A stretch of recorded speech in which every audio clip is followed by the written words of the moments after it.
Yeah, that's what I was assuming.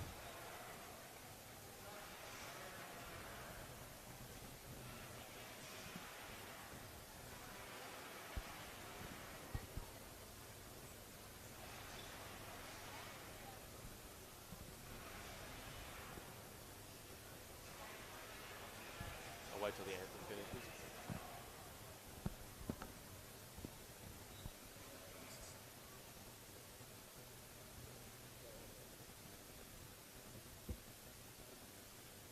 Good evening, everybody, and welcome to the Ballarat Sports and Events Centre for the clash between Melbourne United and the Illawarra Hawks. We'll take a brief break to listen to the national anthem, of course. If you do want to stand up at home, feel free to do so.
A rousing rendition of the anthem to get this one kicked off. Once again, Melbourne United taking on the Illawarra Hawks. It's the battle of the Mallows. Mallow, Trimble, and LaMelo Ball. And I'll welcome our co-host tonight, Peter Hooley. Of course, you've been out there before with this team.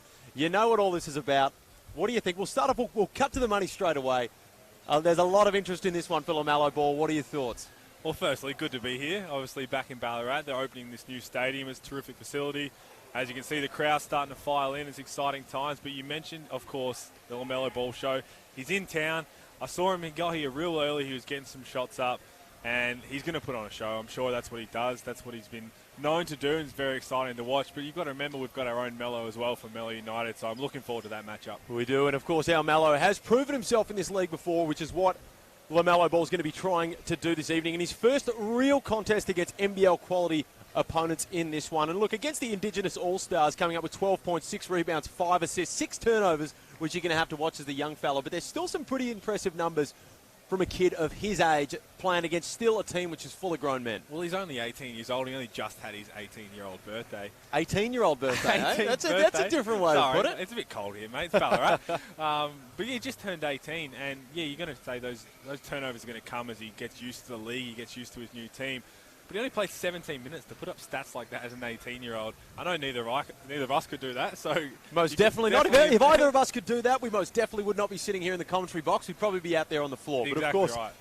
A great effort from the young fella. And there's divided opinions throughout the league on how he's going to do. We've seen the next stars of the past come through and not exactly light the league on fire. Do well in terms of what they're expected to do from our standpoint. But a lot of people expect, Mello to come out here and average 20 points. And that's not necessarily, is it, what NBA scouts, because at the end of the day, he's over here to try to get noticed by NBA scouts. That's not exactly what they're going to be looking for, is it? It's more like it was with Bowen at Sydney, the day-to-day. Well, you look at even before that, Terence Ferguson with Adelaide gets signed to OKC, starts most of the year for OKC. You're right, it's not exactly what stats he puts up. It's more how he fits into a professional league playing against men.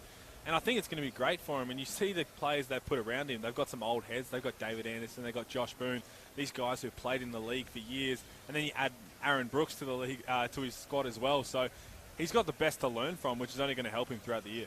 Well, Aaron Brooks is definitely going to slot in there as not only a dominant force on the court, but also a leadership role. Like the 2010 NBA Most Improved Player. So the pedigree's there. What do you think of, before we touch on a Melbourne United and of course up right there in the favourites for the competition, Illawarra is still a bit of an unknown. Of course, new coach, first year for Matt Flynn in there, assistant coach Eric Cooks. A bit of a new look roster. You retain Todd Blanchfield, of course, a massive piece, Dave Anderson, AJ Ogilvy, Emmett Nah, but there's still a few little changes, and it's a bit of an unknown. That's sort of, a lot of people have put them around that 4th, 5th spot. Where do you think they can go? Well, it's an interesting makeup of a team. I was talking to David Anderson and Josh Boone before the game, and they were like, yeah, we've got us who are David Anson's nearly 40 years old and Well, I still think he's going to be playing. going around for the next 10 years. Yeah, he's been playing since he was 3, but he's still out there. But you've got those guys who are on the older side of the thing, and then you've got all these young guys who are around 20 and even younger.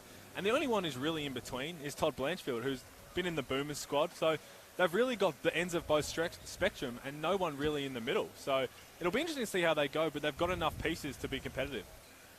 Well, speaking of the Boomers, of course, we've got a massive game going on right now against Spain. If you are tuning into this one, Spain 47, the Boomers 52, so it's starting to tighten up there. And you Sorry for the spoiler, anyone who's recording it to watch it. Hey, if anyone's got it on the DVR, I apologise. And you're probably just going to have to tune in after halftime there, but the Boomers putting in a great effort.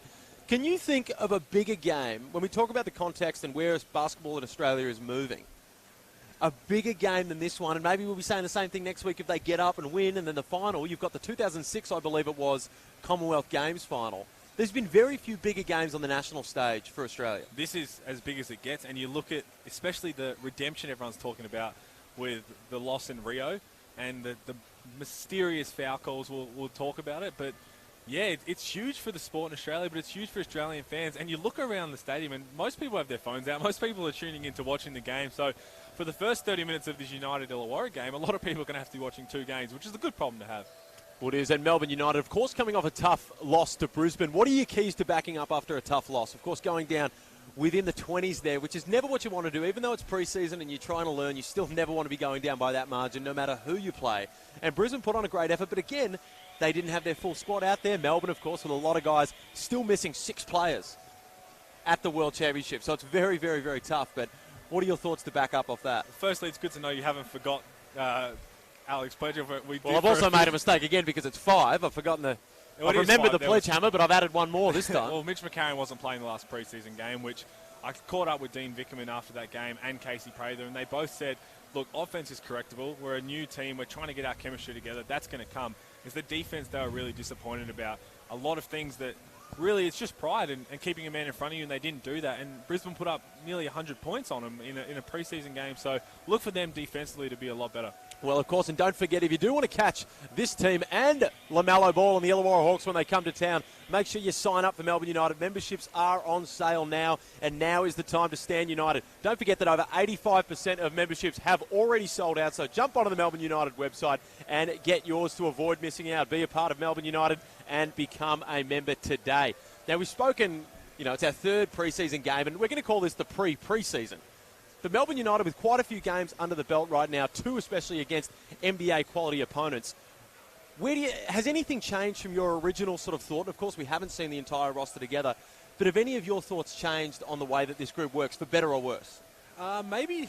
I mean, they're talented. There's no doubt about it. As you said, they've got guys away for national duties who will start to slot in over the next couple of weeks.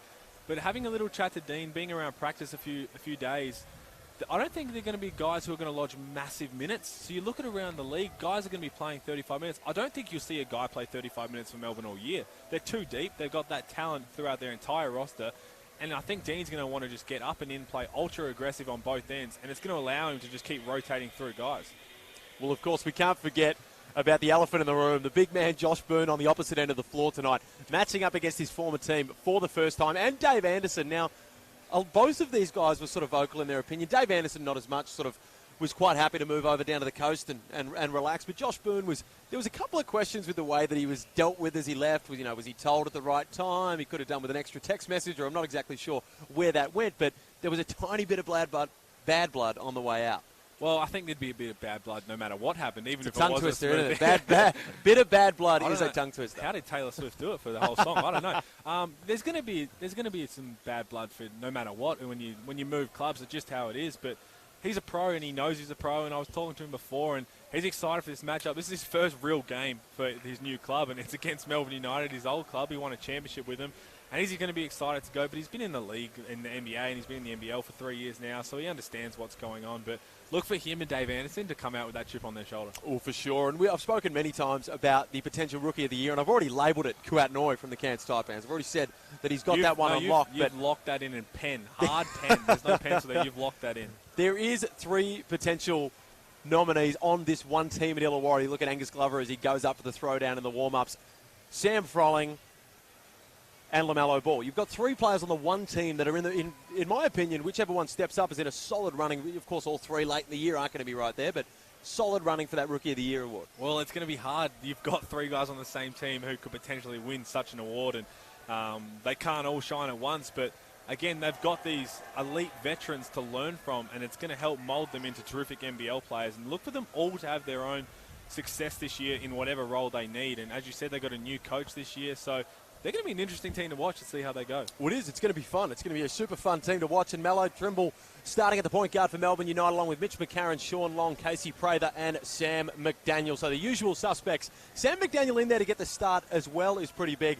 LaMelo Ball starting early for the Illawarra Hawks, along with Aaron Brooks, Josh Boone, Andrew Ogilvie, and Todd Blanchfield. That says a lot for the young fella getting the start there.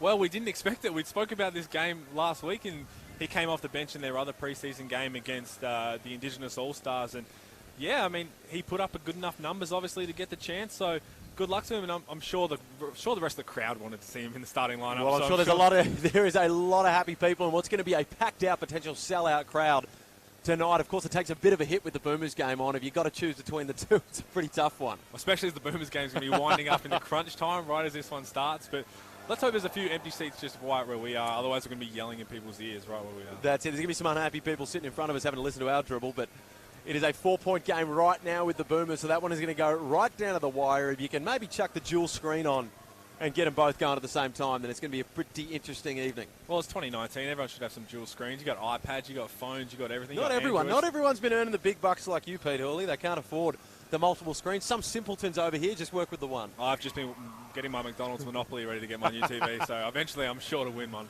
Well, what are your keys? So, of course, we don't know a huge amount about Illawarra because they haven't faced too much NBL competition with this lineup so far, but we've seen 3 games from Melbourne United against quality opponents. What are your keys to win for United tonight? I think they've got to bring that aggressiveness. That's the style of play they're going to play throughout the whole year, and they've got to show it on both ends. They've got to be able to get stops, and it's going to come from getting turnovers, getting up and in the grill of the Illawarra Hawks. And on the other end, I think Dean just probably wants to see them maybe slow down a little, but just try and get that poise about their offense. They haven't had that so far in their preseason. And to be honest, we're not going to expect it till a few weeks into the start of the season, but look for them to show a bit more poise. Mitch McCarron is back as an on-court leader, which is going to help them tremendously. Well, that could potentially lower that turnover count, which was the Achilles heel against the Brisbane Bullets. A high number of turnovers, and you just could not get it to work in that one. Let's flip the table. The Illawarra Hawks. This would be a massive confidence boost for them heading into the Blitz if they could get the win against a pretty solid Mitch McCarron in the lineup, Casey Prather in the lineup, Joe Aquill playing out of his mind right now. This would be a great win for the Illawarra Hawks. What do they need to do to get that one done? I think they're going to come out and just go at it from the jump. There's no laying back. They've got to throw the first punch, try and get United on the back foot. And you probably wanted to make Dean call the first time out. You wanted to try and get United a bit rattled, which they did in the Brisbane game, in the second half especially. So it's going to be interesting. If Melbourne can fix that, they're going to throw it right back. But if Illawarra just get on the jump from the start, then this is going to be a fun game to watch either way. Well, it's certainly going to be a fun game as the crowd gets fired up. We've got the players out here on the court for Illawarra. Melbourne just taking their time in the timeout. Now, LaMelo Ball, that's the big one for me. And it's the name on everyone's lips heading into this season. But getting the start early, is there anything we can read into this? Or is this just, Emmett Naar's played with this team for played with it for 2 years now. He knows what the system's like. Is that the reason that LaMelo Ball's getting the start, or do you reckon he's fought his way already into this lineup? Look, I'm not sure, and that's why I'm sitting up here and not down there. So there's a reason for that. But look for him to come out ultra aggressive, and he's going to be an exciting one to watch. As I said, talking to the veterans, the way they've said he's fit in, just seamlessly on and off the court, and he's willing to learn from these guys, which is going to be huge for him. But how do you think he's going to go? Well, I'm interested. Look, I look at him and I see a 6'6" point guard. With a huge, he's looking like he's standing next to Ogilvie right now, and he's looking mighty tall. So, no, I've got high hopes for him this year. I think that he's going to have a fantastic year, and I think that people just don't underestimate how talented this kid is. And he's had high praise for some seriously notable players. And, of course, Aaron Brooks has even come in there and said that he's better than what he expected him to be. So I think we're dealing with a bit of a different caliber next star player in LaMelo Ball. And you know what? For his sake, I hope he comes out and balls out. Well, nice pun. Well, there's a reason that the hype's there. The hype's not there for no reason, and that's why he's had the big following wherever he goes. And it's huge for Illawarra, obviously, as a team. And let's go. Let's hope he does something good tonight. Well, let's get this one underway with the tip. And Melo Trimble comes up with it. Melo. Prather with a little jumper. Can't get it to go to start. McDaniel comes up with it. Prather again looking to attack early. Look, we touched on the lineup of Dean has his options of who he wants to play. Casey starting at the 4 against the Twin Towers and Ogilvy and Boone. On one end, he's going to be able to make mismatches, but on the other end, there's one as well. Well, McCarron can't get that to go, but one of the Twin Towers brings it down in Ogilvy. Brooks.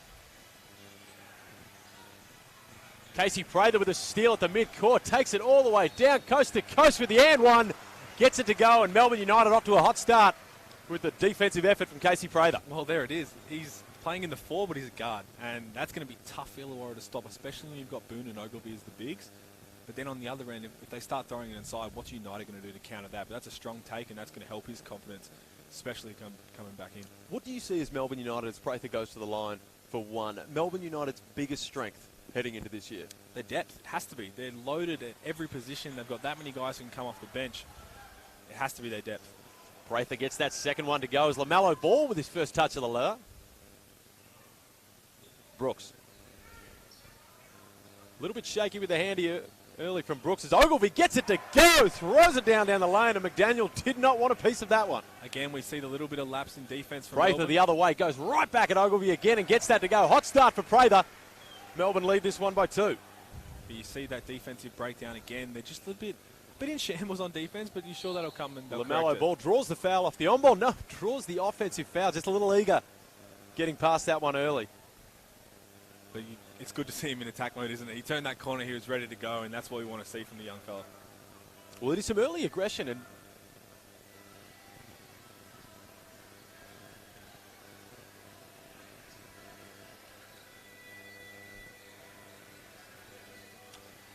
it's like Ogilvy's second foul of the contest early there.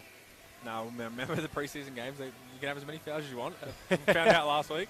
McDaniel. Ogilvy did not want to pick up another foul there. It just gets pushed out by McDaniel, who we've spoken about his work in the offseason. He's come in strong, fit, and ready to go. Now, look, I spoke to him beforehand as well, and he was saying You've that he spoken to everyone in this building. Well, as Ogilvy goes upstairs again, mate, I've been here. You know I love to chat, so I just caught up with a few guys, but Sam McDaniel said he wasn't happy with how unaggressive he was last game. So that's why he's come out and been ultra-aggressive. As Aaron Brooks puts his hand in the jar and can't get that one to come up. Melbourne United will inbound from the baseline. Few whistles early, everyone's getting accustomed to each other. Well, you look at preseason, it's also, we've got to remember that it is preseason for the officials as well. A lot of these guys have come off refereeing the NBL 1, bit of a slower paced contest. So there's going to be a slow process, and we're lucky we've got so many games, so they're going to be ready to go. Speak for yourself as playing slow in the NBL 1. McCarron. All the way, almost tries to finish on his old teammate, but decides to dish it off instead. Ogilvy comes up with the board. Brooks. Goes to give it back to McDaniel, but Prather reaches in, picks up the personal. Now, we also see a different style of coaching from Dean Vickerman here than we saw in the last 2 games. Last 2 games, he just sat back, he let the team try and sort their way out. And I think after that loss to Brisbane, he realised he needs to do a little bit more, which he will in the season, but he wants to let them figure it out in the preseason and look for him to maybe have a bit more vocal leadership. And obviously he's relying a lot on Mitch McCarron right now, but look for him. He's a bit up and about, which is what you want to see. Brooks makes the first, but you know what Vico's like. He's all Hollywood. LaMelo Ball's out there. We know the cameras are on. LaMelo Ball's out on the floor. Vico's going to be standing up and trying to get in those shots as much as possible. I'm surprised he didn't bring out the men's club suit, to be honest. I'm surprised too, but he's still not wearing any socks, so someone's going to have a chat to him about that. Trimble. Pulls up from deep in transition, gets it to go. That's going to help him. He struggled in the first few games shooting, and it's been weighing on him. So for him to be able to knock that first one down, hopefully it's a big night for Melo Trimble. Blanchfield under pressure. Trimble gets it out. The foul at the half-court line. Brooks not happy with that call. And that's Aaron Brooks' second as well. So it's been a physical contest to start, which is probably what we expected. There hasn't been as much free-flowing. But hopefully as the game goes, we can kind of adapt to that and see some free-flowing basketball.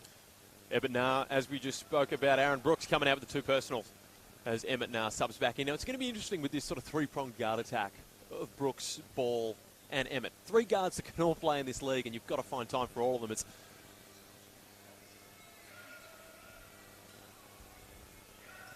McCarron. Can't find anything baseline. Finds McDaniel on the perimeter, who gets it to go from the exact same spot as Melo Trimble. Melbourne are off to a hot start, up 5. Mitch McCarron just doing all the little things extremely well. That's a terrific find, and Sam McDaniel started this game terrifically. He's on fire. Blanchfield Gets it to go. Hot shooting start from both teams here.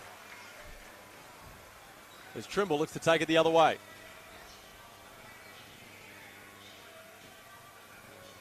Prather. Again, LaMelo Ball. Now, this is the interesting matchup I'm waiting to see. When a guy of Prather's athleticism, strength, and development comes up against LaMelo Ball, how do they choose to attack that, and how is LaMelo Ball going to react to it? Well, here's the thing. You've got these notable American imports who've been in the league for a few years who are coming in, and all they've heard about is this kid come out of America. He's coming out of high school. He's a potential lottery pick. There's no doubt he's going to be a lottery pick. He's going to be in the NBA. You've got to admit, they're going to have that chip on their shoulder. They're going to want to go out and be like, hang on, this is still our time. This is not your time just yet, which is what you see Casey doing already. Well, there's a target on his back, of course, and the Illawarra Hawks are going to have to keep those hands in their pockets as they're over the foul limit with 6:50 to go in this first quarter. Well, that might help some people to watch the rest of this game for the Boomers to finish the way these fouls are going. Tactical effort by the referees there.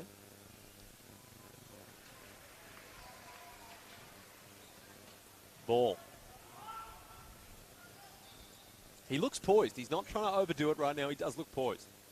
Which is what you want as from a young kid. You want him to be aggressive as he is right there. Ball into the lane. Can't get his first shot to go against an NBL opponent. Trimble on the break. Long weighs it up. Decides to take it from deep. Gets that one to go as well. He can do it inside and he can do it outside as well. Sean Long. That's going to be a tough cover. If he's knocking them down consistently throughout the year, they've got 5 guys on the court at all times who can shoot the 3. And I'm pretty sure Alex Pledger... Ball from deep. We've seen videos of this, and now we've seen it in real life. LaMelo Ball gets it to go from deep, and the crowd is getting excited. Will he shoot one from the car park? That's what we want to know. I have We've no seen doubt. the videos about it. Prather takes it from a little bit closer as Boone gets it out onto the break. And the big man looked a little uncomfortable as that one, as Prather picked his direction. Looked like he was going. Foul. Looked like he was going for a little Euro step there. Didn't quite get the Euro part of it and just stepped straight over him. Well, I think there was definitely, he got the Brexit on that one. Straight into him. The Brexit step. You going to trademark that? I think I might. Well, LeBron James couldn't get Taco Tuesday to go, so... I saw that. That was a bit interesting, wasn't it? Bit of an interesting one. Didn't get that one to go. Thank you to our sponsors, of course, who get this one and make this stream possible. Tyre Power, SodaStream, Trojan Tools, Dream Street Lending, Buller, and B Solar, and of course TAC making this game today possible. Early days here, of course, Illawarra over the foul count already, so Melbourne can, of course, look to attack here. But what have you seen so far, Pete? Both teams are being ultra aggressive. Obviously, United have been managing to get a few more stops, but they're putting their head down, they're getting on the rim, and they're knocking down shots, which they didn't do against the Brisbane Bullets for an entire game. So that makes them extremely tough to stop. Well, they've come out on fire offensively compared to the Brisbane game. Of course, a little bit of a Boomers update. Spain 58, the Boomers 65 with 5 minutes and 7 seconds to go here. So it's getting nice and tight over there. As I was about to say, we will get some stats for the people once our stat man puts the Boomers away, but understandably so. He was a bit slow in it. But we've got Casey leading with 7 points already, and he's come out ultra aggressive. And I think he's starting to fit back in. He didn't play for 12 months. He played 2 preseason games. I think he's starting to get his little bit of his swagger back, which is exciting. Well, it's good for him that there is so many preseason games. And, of course, this is pre-preseason. We've still got the Blitz to go, which we'll speak on a little bit later. And LaMelo Ball definitely getting his run in this game, still in the game. And I apologise if I am touching on LaMelo Ball a little bit too much here, but it's a major factor in this league and the amount of media attention it's brought, all things of that nature. We'll let it slide, mate. It's understandable. And I'm sure we're going to have some American viewers on the stream. So hello to everybody over there. Nice, bright and early. Prather. Long weighs it up, decides to go against it from deep. McCarron. In the lane against Ball. Can't get it to go, but he'll go to the line. I believe that's LaMelo Ball's second foul That as is well. his second foul. Like a lot of fouls coming in on the guards right now for the Illawarra Hawks, and it's hard to really argue against because they look like they're obvious sort of reach-in fouls. Well, we wouldn't know about a good call. Obviously, having been past players, everything's wrong in our eyes. But they do look like the right call because United's being ultra-aggressive. They're putting their head down, and they're just making them have to foul. Otherwise, they're going to get layups. Sunday Deck subbing into the game for Ball. McCarron knocks down the first. And we touched on Casey Prather. So in 2 preseason games, averaging 14.5 points, 3.5 rebounds. You'd think that's probably going to be around his season number when you look at the tools that Melbourne have. There's going to be a few guys around, maybe 2 to 3 guys on that 15-point range, and then you might drop down to the 12. How do you think the scoring load's going to be pushed around? I was going to say, let's touch on that at halftime, because I'll be very interested. There's so many stars on this United team. Let's have a look at that at halftime as United get another turnover and go the other way. Long. From the mid-range, gets that one to go. He's doing it from all spots of the floor early in this contest. He's got a few words to say as well. He's not shy of the little chat. He's a talker. He is definitely a chatter. Ogilvy. Can't get the same shot to go. Boone comes up with the board. Sunday Deck, another guy who's going to hopefully have an impressive season, elevated from a DP at the Wildcats and finally got his chance with the Hawks. It's interesting to see him over the Hawks and not the Wildcats. You thought once people in the Wildcats, it looked like he was going to get that spot. And I think it might have been there, but he's gone Purchase. to He's a greener three-point pastures. shooter by trade. Can't get it to go. But what a great opportunity for him, exactly. And he's going to get the chance to be able to play. And I think he's excited and hopefully has a good year. Deck. Blanchfield takes it off the curl all the way to the rack. Gets the end. One. Can't get the finish to go. He'll go to the charity stripe for 2. And we know what Todd Blanchfield can do. He can put up numbers really quickly. And I remember playing against him last year, and we had the 4 OT game, which felt like it went for 4 days. It was like a test match. But he just hit big shot after big shot, and that's what he does, and that's why he was part of the Boomers squad. And he's showing it right now. Well, Big Joe Aquil, as you've stated, a guard in a big name, in a big man's body, subbing into the game there for Sean Long. He's definitely an exciting player to watch. We still don't know how to pronounce his last name, as you said, but he is an exciting athlete. He gets up and down the floor. He gets a lot of rebounds, and he can score from every different angle. Well, what we've seen from him so far in the preseason, averaging 20.5 points and pretty much almost averaging a 20-point double-double. How did so many teams pass up on him until he ended up at Melbourne? Oh, talk about being passed on. It's very interesting. I just hit a soft spot. No, you didn't. That was my choice. Yeah, it's going to be interesting to see how he slots in. He's a terrific player. He had such a great college career, and as a lot of people have said, if he's on another team, he's probably nearly a starter. So look for him to have a unique year, I'll say. Ding. Can't get that one to go, but he's bailed out by Josh Boone, who throws the head back in disgust. Speaking of athletes, there's another one, Lual Deng. He's training with United, and he can get up with the best of them. Well, a lot of guys are getting their opportunity because of the amount of players that are out at the World Cup, and they've taken advantage of it so far. Well, we're missing a couple of your favourites, but we still have Lual Deng, who, if he hits a 3, we'll know that why he's one of your favourites. But that's what these guys have to do, and even still, you look at guys like Sam Short, local kid, DP. He's going to get his chance out here. He's in front of his home crowd, and I'm sure he's going to take advantage of it as well. You've got to take advantage of absolutely every opportunity here because you never know, injuries happen, development spots open up throughout the year. You have to be able to put it on show early. Deck. Blanchfield takes it through the middle for the little pull-up. Jay can't get that one to go. A couple of shots rimming out early. But Sunday Deck gets the rebound, and Joe Aquil says no, no, no, and it goes the other way. 8'6" wingspan of Joe Aquil, just standing there and just taking that one. Aquil takes it out to Trimble.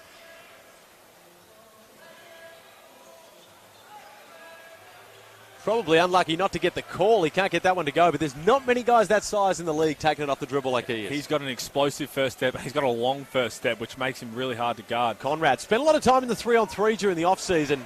Looking to see that pay off in the NBL season as Illawarra managed to tip that one in. So as you said, it's our third preseason game commentating as well. We've actually managed to find out we're 100% pronouncing Joe's last name wrong. It is not Aquil, but he had averaging 20 and 10. He's averaging 20. So he's we're going to let it 20 roll. and 10 while we call it, so we'll let it roll. Blanchfield takes it in transition. A lot of contact on the screen. Little up and under. Can't get that one to go. Neither can Conrad. 2 big-time stops from Melbourne United. And another foul there. Sunday Deck, the only guard left out there not in foul trouble, picks one up there. Well, United are getting stops, and that's why they've managed to build a 9-point lead. If they can start to tick this scoreboard over, this thing could get ugly early. Well, the hometown hero, Sam Short, subs into the game right now. And, of course, he wouldn't have played in this arena because we've moved over to the Ballarat Sports and Events Centre as opposed to the Minor Dome, the famous Minor Dome in junior basketball. I'm sure it'll still be used for junior basketball contests, but this is going to be the new hub for big games coming to Ballarat. Of course, there's sometimes some international games that come out here. There's quite a few events that'll be able to use this arena. Well, it's a terrific arena, and you said it's packed out, and everyone looks like the whole town of Ballarat is out here ready to watch this game, which is exciting. It is -10 outside, so I'm sure everyone's enjoying the warmth in here.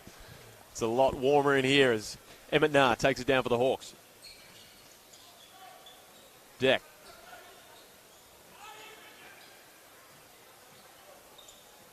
Conrad, the up and under, gives it to Ogilvie. Can't get it to go, but he'll be rewarded at the line for 2. Now, it's disappointing the preseason to see this foul trouble affect it. You almost wish that they did just say, you know what, roll through it. Doesn't matter about the fouls. Let's just play ball. Look, it's been 7 minutes. There's been that many whistles. I feel like Terry Crews in White Chicks. That's how many whistles are going on. But, yeah, that's what you expect. As you said, everyone's getting adjusted to it, and that's what we've just got to be able to – hopefully that'll correct itself in the next 3 quarters. Ogilvie. Can't get that one to go. An 11-point lead for United. 2 minutes 44 to go in this first quarter. 5-point game. The Boomers lead Spain 65-70 with 2 minutes 18 to go in that one. The Boomers looking to push their way to the World Cup final as Rubio takes it in. This one is a 3-point game, if my maths is correct. We have talked about your math and how your degree in college somehow got you that underwater basket weaving. Elite precision in your maths brain.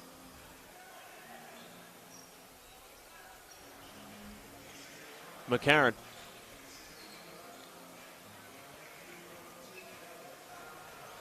Flicks it over to Purchase on the wing. McCarron takes it through the middle. Looked like he was looking for the pass, but instead manages to get the scoop to go. Deck almost got away with the double dribble there at half court, but Sam Short was sure to make the official known. As McDaniel subs back into this one. We've talked a lot about young kids on both sides, but another one, Daniel Greeter, we haven't spoken a lot about. He had a terrific year last year as a rookie, and I think he's ready for it. I saw some highlights from their game against the Indigenous All-Stars. He went up for a massive dunk and then missed it, but then made a big one down the other end. So he's another one who's going to take a big advantage of his second year. Well, he's almost an old man on that roster when you look at the ages, the aggregate age of some of these players, but 5 points and 3 rebounds in the Indigenous All-Stars game.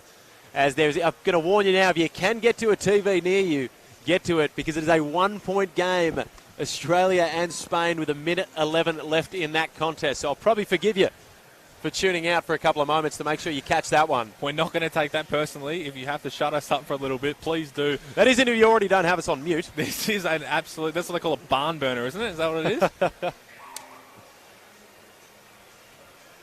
Timeout here. Melbourne United leading 28-16 with 2 minutes 18 to go in this one.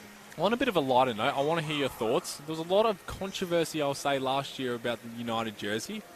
Bit of a different pattern they've gone this year. What are your thoughts on it? I quite like it. I think the First Ever's done a fantastic job coming off the back of, they had some success with the City jerseys. I think there was some controversy. They were elite. With the original jerseys, but I like them. I really like the Illawarra Hawks one. I think that's the best one that I've seen, especially their home jersey with a little bit of red going through it as well. No, I think all the jerseys across the league look really good. Even the Southeast Melbourne, they've got a different colour. But I must say, United jersey, and I've seen some surprises for some other jerseys throughout the year. United are going to be in the front runners for that. Purchase. As Melbourne United look to close out this quarter on a high. Prather. Looks to go from deep. Gets it to go. Perfect start out of the timeout for Prather. He's slowly just been getting better and better with his outside shot, and he adds that to his arsenal. He's got weapons all around the court. Froling, a guy we spoke about earlier, another young potential for Rookie of the Year. Gets it to go. Can't get the finish there as Purchase pulls down the board. There we go. Oh! Prather gets upstairs. Get used to that, Melbourne fans. And if you do want to see more of that, make sure you get your tickets, because Melbourne Arena is going to be jumping with the athletes that we've put on stage this year. They've got athletes at every single position. That makes it so Froling exciting looks to return the favour. Can't get it to go. The pressure on the rim there by Big Joe Aquill as McDaniel takes it the other way with the Euro step. Kicks it out to Prather. Greeter on the up fake. Can't get the dunk again. But the referees say that one is going Illawarra's way. Casey had a few things to say about his last 2 preseason games. He hasn't been happy with his aggressiveness dunking the ball. He's been going up and then pulling out at the last second. So good to see him actually throw one down. Well, there is nothing wrong with that as long as you get it to go. As the referees reverse that one, and they'll give it back to Melbourne. Prather. He's the hot hand at the moment. Kicks it out to Long, who turns down the open three. Short goes all the way to that. It'd light the crowd up if he can get one to go. But Sean Long cleans up the miss. And he'll put it in for two. That's something that is going to be huge for United this year, is them being able to create second chance points and second efforts. Sean Long looking to go in transition. We spoke about Joe Aquil being big in a guard's body, but how about Sean Long? Everyone seems to have the handles out on display tonight, which is good. Prather. Can't get it to go. The ill-advised pass is picked off by Greta, who spots the dime to Nah, who knows what's good for him and doesn't decide to go up against Joe Aquil. Gives it off to his mate Sunday Deck to say, you can have that challenge. He works his way to the free throw line. I think we're both in Emmett's boat there, that we would have done the same exact thing when we see big Joe Aquil coming at us. 1 point game with 28 seconds to go. 69-70 Spain ball. It is going down to the wire at the FIBA World Cup. We'll try to keep you updated on both of these if you don't have access to whatever service is showing the World Cup. Deck gets the first one to go.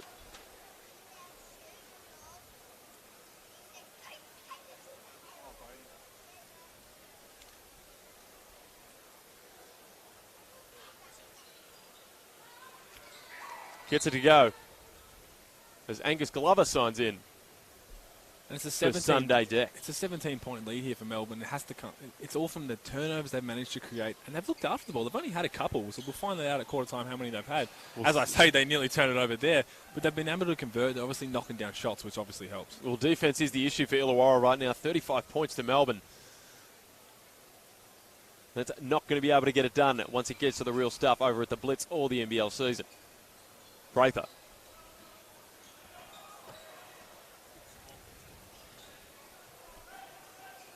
Gets it a short. Joe Aquil all the way through the lane. Greta comes up with the block there as Dave Anderson pulls it down. Nah. Crosses up short on the on-ball. Gets the floater. Again, can't get it to go. As Joe Aquil pulls down the board and draws the foul in the process. He'll go to the line down the other end for two. For those spoiler alert for the Boomers game, for those people who aren't able to tune in right now, please don't listen to the next bit, but Spain have hit the lead off 2 free throws with 8 seconds to go on Australia ball. So there seems to be a lot of deja vu here. Well, there's a lot of deja vu, but I'll tell you what, this has been at Paddy Mills' tournament, and I've got no doubt he's going to be able to touch wood, knock one down late.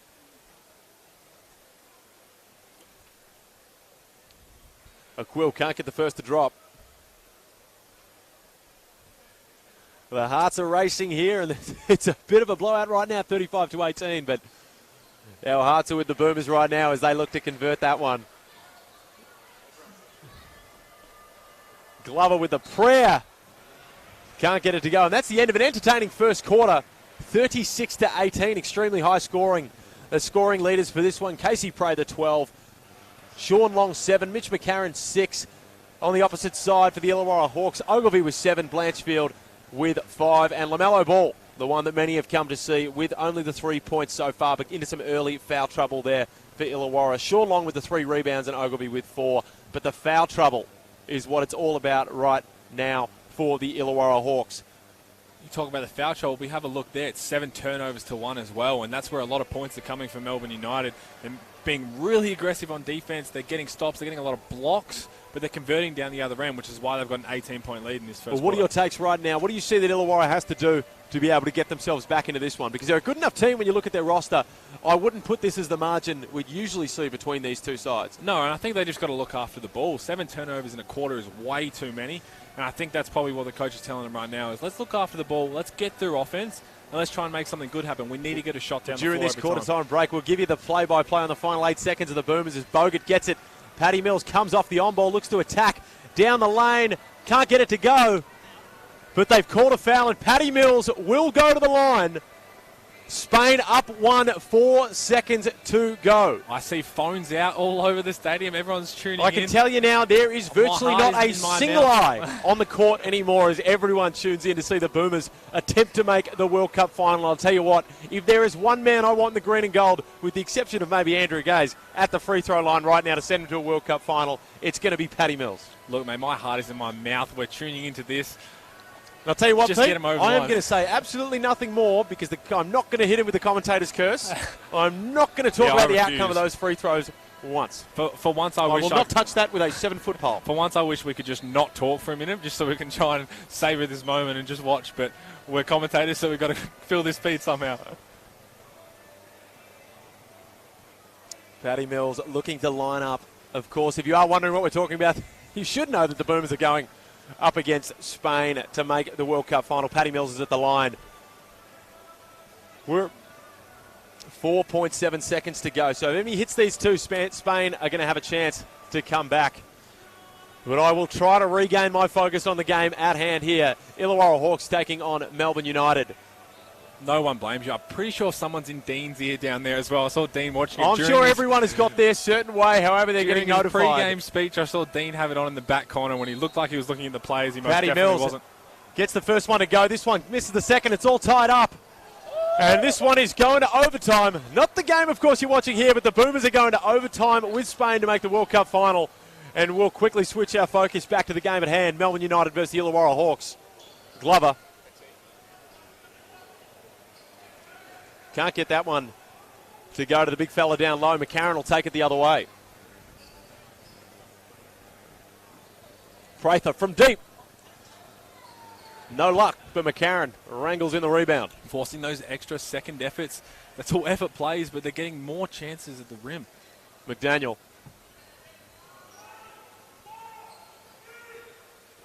Trimble. The offensive foul. Looks like it was called down low. Illawarra will take it the other way. It's a tough call. That's Michael Jordan-esque, which they said they should have called an offensive foul when he hit that game winner. But it didn't look Craig like there was Elo, one of my old didn't look like there was Eastern much in Washington there. Alum? faculty member. Nah. Blanchfield. The little turnaround. McDaniel got a piece of it, but unfortunately got the piece of the forearm as well. Been a lot of free throws so far in the first quarter, and it looks like it's going to continue into the second with Blanchfield going to the line for two. Another guy that was at the camp for the Boomers, unlucky to miss out. Well, of course, it's probably tough to say unlucky there. He was on the outer of that group. It's a very, very stacked position at that shooting guard. Well, you've got Joe Ingles, but you've got guys who aren't even playing. Ryan Brockhoff, he just had a kid. All these guys who are loaded at that position, but there's a reason why he was in that squad. He can put the numbers up. He's an excellent shooter. Well, he's had some inconsistent seasons in the NBL, up and down. Sort of, he didn't actually back up a 20-point performance with another 20-point performance once last year. So he was very up and down. Where'd you get that stat from? Was that That's written just down? no, that was a Someone's stat from done a their certain, home research. That's amazing. certain agency that I affiliate myself enjoys those stats. Prather can't get it to go from the free throw line as McDaniel wrangles it in. The baseline drive, and he's twice now he's pushed AJ Ogilvy back onto his heels as Sean Long comes up with the board and again can't get it to go. Melbourne are just going to keep trying at that one until they get it, and eventually they do. They're just playing with more energy, and you can see it. Everyone's getting in there for rebounds, but you touch on his strength. That's no easy feat. He's just throwing him out the way. Another turnover there from Illawarra. If they're going to have any chance of getting back in this game, they've got to tighten that part up. LaMelo Ball subs back into the game to a lot of cheers from the Ballarat crowd, many of which have come out to see him hoop today. There's been cheers at different times, and I can't tell if someone's watching the Boomers, someone just likes what LaMelo's doing, someone likes the dunks on there. What a night of sport, eh? Where else would you rather be than Ballarat? Mildura. No, it's a beautiful stadium that they've built here, and I'm sure it's going to have many, many events to come in the future as Angus Glover D's up on Mello Trimble.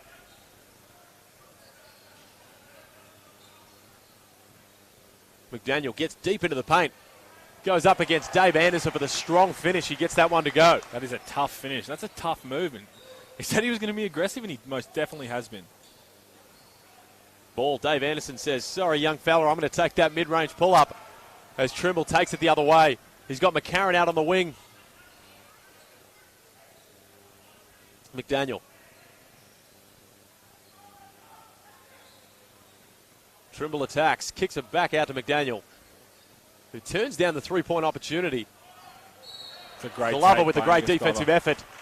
You see, gets the charge. We talked about Dean. He's going to be up and a bit vocal. We saw a mismatch. He threw it back, and there's going to be mismatches galore if they play 4 guards throughout the entire season. And it's up to United to find that. He had to yell at Trimble, say, get it back to Sam McDaniel. Sam McDaniel settled for a 3, which I'm sure won't make Dean very happy. But he's still on the court, which I would have been yanked by now for sure.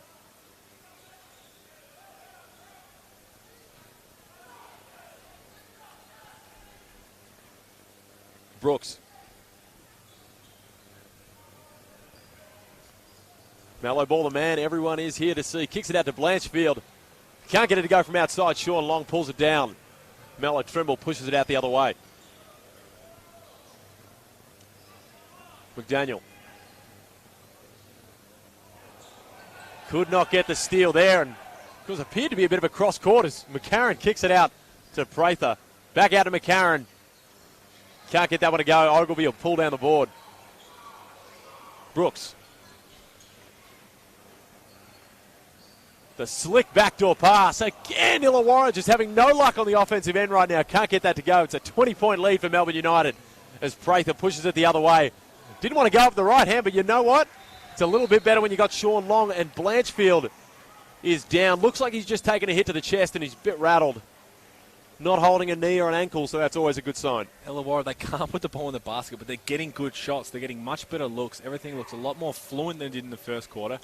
But if you're doing that, if you're struggling to put the ball in the basket, you've got to get stops down the other end. Well, that's what it is. Preseason isn't about wins and losses. It's about developing as a team. But you probably want to develop a bit when you're giving up 42 points with 6 minutes 48 to go in the second quarter.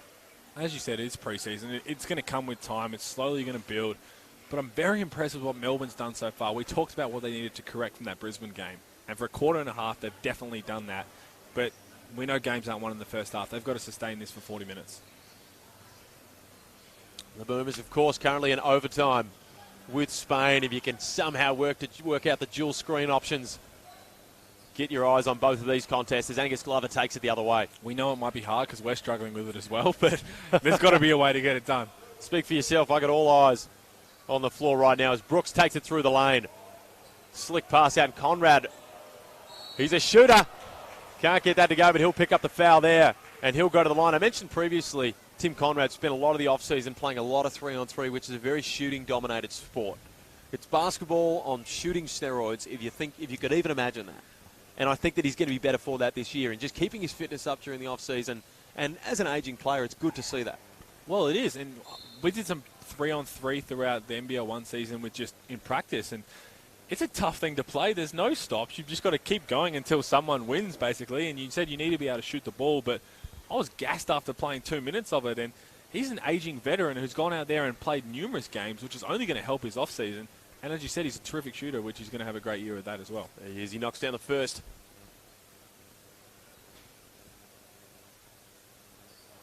Can't get the second to go, but you know what? When you get fouled beyond that arc, you get an extra one. Yeah, bonus, they call it. It's 78-78 with 2 minutes and 5 seconds to go in the Spain versus Australia World Cup semi-final. As Mellow Trimble. This one's a 20-point contest with 6:24 to go. Purchase. Short with the open lane. McCarron all the way hard to the rim. And it looked like there was no need for Sean Long to touch that one as it sat on the rim, but he's decided to put hands on it. And unfortunately, what looked like it could have been a possible and one, he's going to have to earn it the hard way with just 2 at the line. That looked like it was probably going to drop. Sean's definitely going to buy him a coffee in the morning for that. I'd be filthy at Sean for doing that. That's a tough move, but you see every single guy is just putting the ball on the floor and attacking, and they're looking for each other, which is good signs. Well, you know what? If there's mistakes that you want to make in preseason, it's probably being overzealous on the rebounds. Word of the day, there we go. Felix loves dropping his vocabulary in there. Overzealous.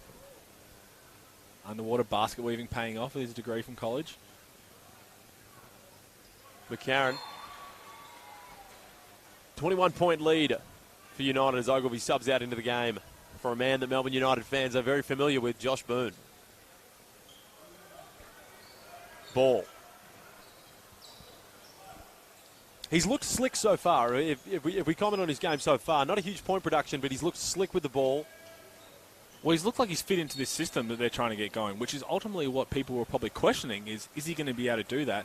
And it looks like he is, and obviously it's preseason, but I'm interested to see who's going to spend more time bringing the ball up. He's a tall point guard. You've got Aaron Brooks in there as well. It's a good luxury to have where one of them can bring it up, someone can play off ball, but if you want to get his scoring, you probably want to put the ball in his hands a bit more and let him create rather than just setting him as a spot-up shooter. Well, it is, and luckily Illawarra with their entire roster together will be able to work through all these preseason games and the blitz with that roster and be able to work out all those finer points. How much do you think that plays in as an advantage of having your whole roster here for a preseason, whereas you've got guys who are still playing at a high level in this World Cup but not able to be with their team? Well, for a team that's going to be fighting, in my opinion, for that sort of third at best, sort of fourth, fifth range, any wins you can get early are going to be advantageous because it's a win-loss league, and anything you can get early there and take advantage of teams when maybe they don't have the most preparation is going to be great for them. Well, and yeah, as you said, any way to win early, even if it's ugly, is going to help morale, and then from that will come all the polishing off with the team. Conrad having some trouble from the free throw line, and the tables have turned this quarter with Melbourne over the foul limit with 5 minutes to go as Trimble gets it to go from deep. That's 2 from 2 from deep. 2 from 2 from deep for Trimble, which he hasn't done in preseason so far. That's going to make him, you see a big smile on his face. That's what he does, and that's what he does best. Brooks gets it to go. Short.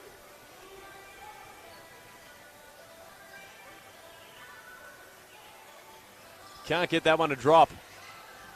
Boone, McCarron comes up with the board as they scrap for it.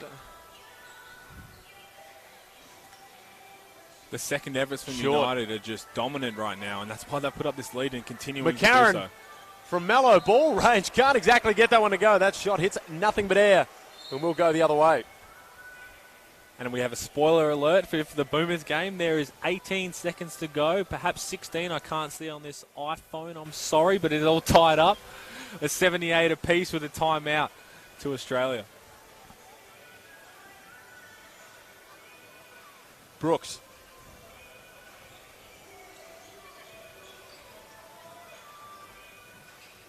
Brooks having some success at the rim.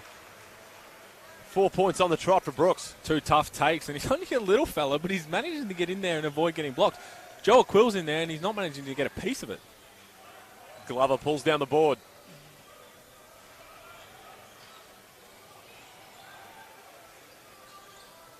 There's Boone to Conrad. Stuck in a tricky spot down low, and Boone looks to go up. 3 seconds in the key there. We have a timeout here with 4 minutes 34 remaining.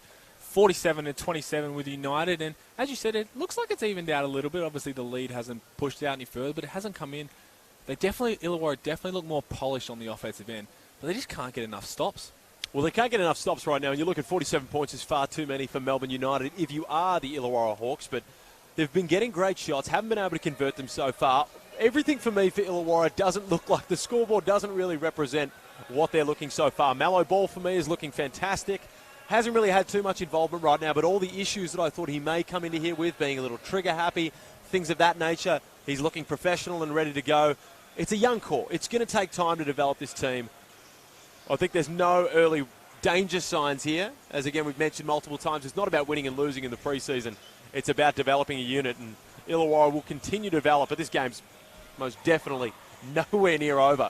We've seen Illawarra last year come back for some pretty heavy deficits. Well, you spoke about that. People who think LaMelo Ball and these young guys are going to come in, these next stars, and put up 20 points a game, it's just not going to happen. This league is one of the best leagues in the world, and he doesn't need to do it to be noticed. He doesn't need to, but in my opinion, he does have the ability with his shooting range. He'll have those nights. You have to make a bold call. At halftime, I don't even think it's that much of a bold call. I think that we do underestimate to an extent with our previous experiences with some Next Stars guys who haven't had bad seasons, but I just think we're dealing with a bit of a different talent in that Next Stars role. So I think he's going to be a sort of, in my opinion, a 10-point per game player. I'm going to call him a game breaker. That's what I think he is. I think he has that chance to break a game open when he gets going. He's a streaky player, and we saw it in the Drew League against guys like Casper Ware. He can put those points up quickly. Trimble.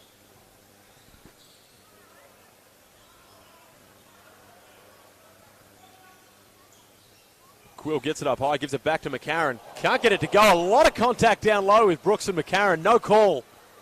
I think They'll play on, and Purchase will try to return it from deep and gets it to go. A good no call for Melbourne right there as Angus Glover gets it on the break. We've seen what he can do in transition. Wasn't a letdown there. He'll go to the line for 2. It's a great 3 by Drake Purchase, finally breaking the seal, but it looked like Melo Trimble took a size 13 to the face there, unfortunately. And as a quick Boomers update, 14 seconds to go. Paddy Mills has just hit 2 to put him up. 80-78, 14 seconds to go. 14 seconds to go. Spain ball. Massive game in the context of the bigger picture as well for basketball in Australia. We look at how good this NBL league is going to be this year and just how well the Australian team is performing. You look at the names that are out for Australia. You talk about Ben Simmons, Dante Exum, Jonah Bolden, and to be able to put this... Thon Maker. Ryan Brockhoff, Thon Maker. There's sort of 6-7 guys Kyrie in that Irving team that could potentially be in there, and to be able to be performing like this is pretty special. I'm going to claim Kyrie every day of the week. I just have to. We both went to college in America, and it's fun doing that, especially to the Americans. They don't like it, but he was born in Melbourne, so we'll claim him. Purchase. Looking to get a bit of confidence here with another one. Can't get that one to drop. But McCarron will come up with the rebound against the smaller Brooks. And Purchase with a nice little touch pass. A Quill. Boone. Illawarra starting to up the tempo here in transition as Boone looks for a little bit of a size mismatch, not a length mismatch. And a Quill comes up better. Throws it off the back. And LaMelo Ball gets up with it. The great pass to Josh Boone, who gets that one to go. Besides Melbourne being able to look after the ball, they had a turnover there, but they haven't had many. But they're passing the ball extremely well. They're being so unselfish, and they're just looking for everybody else to get involved, which is awesome. Backdoor pass. We've seen Purchase do that plenty of times throughout his junior career. Translates it to the next level, and Prather throws it down. Right on Trimble. cue. The crowd's begging him to shoot this one from deep, and he loads up for it. Gets it to go! Melo Trimble from deep. Now, we've seen that on every YouTube highlight reel. And he's backing it up right now. Understandably so, you've got Melo Trimble, but it's LaMelo Ball. LaMelo Ball, there's too many Melos out there to count. But that's as exactly what he McCarron can't does. get that to go. And Melo Ball just doesn't want the rebound stat on that one and lets it drop out of bounds. And I think that's where he's going to have a lot of successes in that ISO game. His ability to shoot from deep, but his ability to get on the rack as well. Well, he can get hot, we know that, and it's all about whether he can find those sort of looks within the offense. Sorry, I had my... Ball crosses it up, looking to work on the outside right now. Boone pulls down the board. Ogilvy can't get that one to go. Sorry, there's Of course, this ill-advised is call. a pre-season game. Before we get ready for the Blitz, you'll be able to catch those ones online as well, NBL TV and various different platforms. So don't forget, the tickets are on sale to all games right now. Every home game of Melbourne United season, the tickets are on sale, so jump on tickettech.com.au or head to the Melbourne United website. As Prather looks to go from deep again. He's been firing early, can't get that one to go. As Long with the nice pass down low. And Prather, he'll take the 2 instead. Prather's looking good, and you've listed him as a potential MVP candidate in this league, and there's no doubt if he plays like this. Brooks with the cross, kicks it out to the corner. LaMelo from the same spot. Can't get that one to go. That would have been 3 for 3 from the same spot on the floor.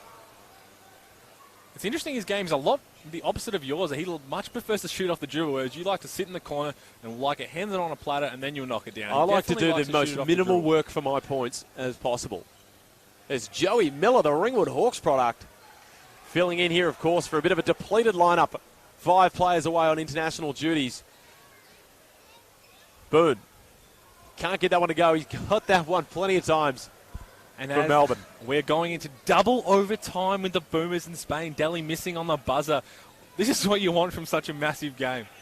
Long. Backing it up against Boone with a little fadeaway. Can't get that to go, but sometimes that's the curse of having arms that long. You get done with the over-the-back call. Joe Aquila will go the other way. As we head into double overtime.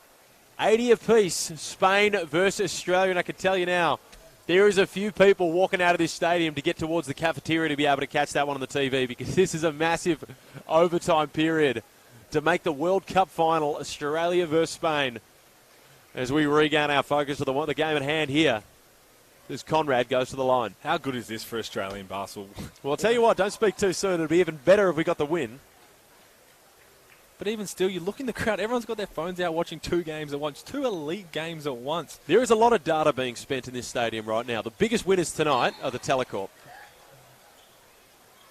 And the biggest loser are all iPhone batteries, which are going to be running out very soon. Well, that's the issue. Sometimes you have the game so far out in Ballarat, some of the GPSs might be down on the way home. It's going to make for some long trips as Prather looks to get the offense started for Melbourne. Sean Long throws it down. Get used to that. Prather to Long.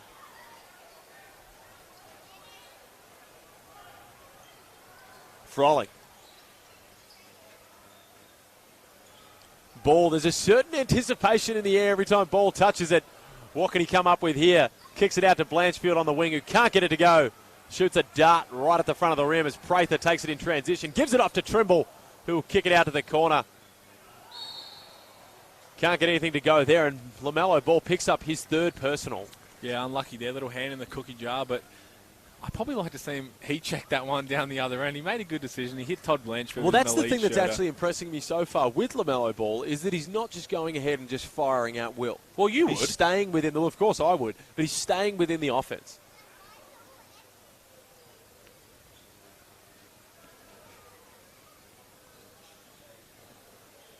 Purchase. McDaniel crosses up Ball. Takes it in there. The good defense from Ball. That's his 4th personal. And it looks like McDaniel's come down on that ankle pretty hard. Never what you want to see. The immediate grab of the ankle. And look, I hope he's okay. It's never good when you step on someone else's foot. And as LaMelo Ball goes out with his 4th foul. Now, last preseason game, certain Brisbane Bullets player managed to have 15 fouls in the preseason game. I would love to hope that they'll let the same with LaMelo Ball because everybody wants to see him out here. And let's hope Dean's as forgiving as Sam McDaniel gets a nice round of applause. Let's hope that's nothing serious, but he's in good hands.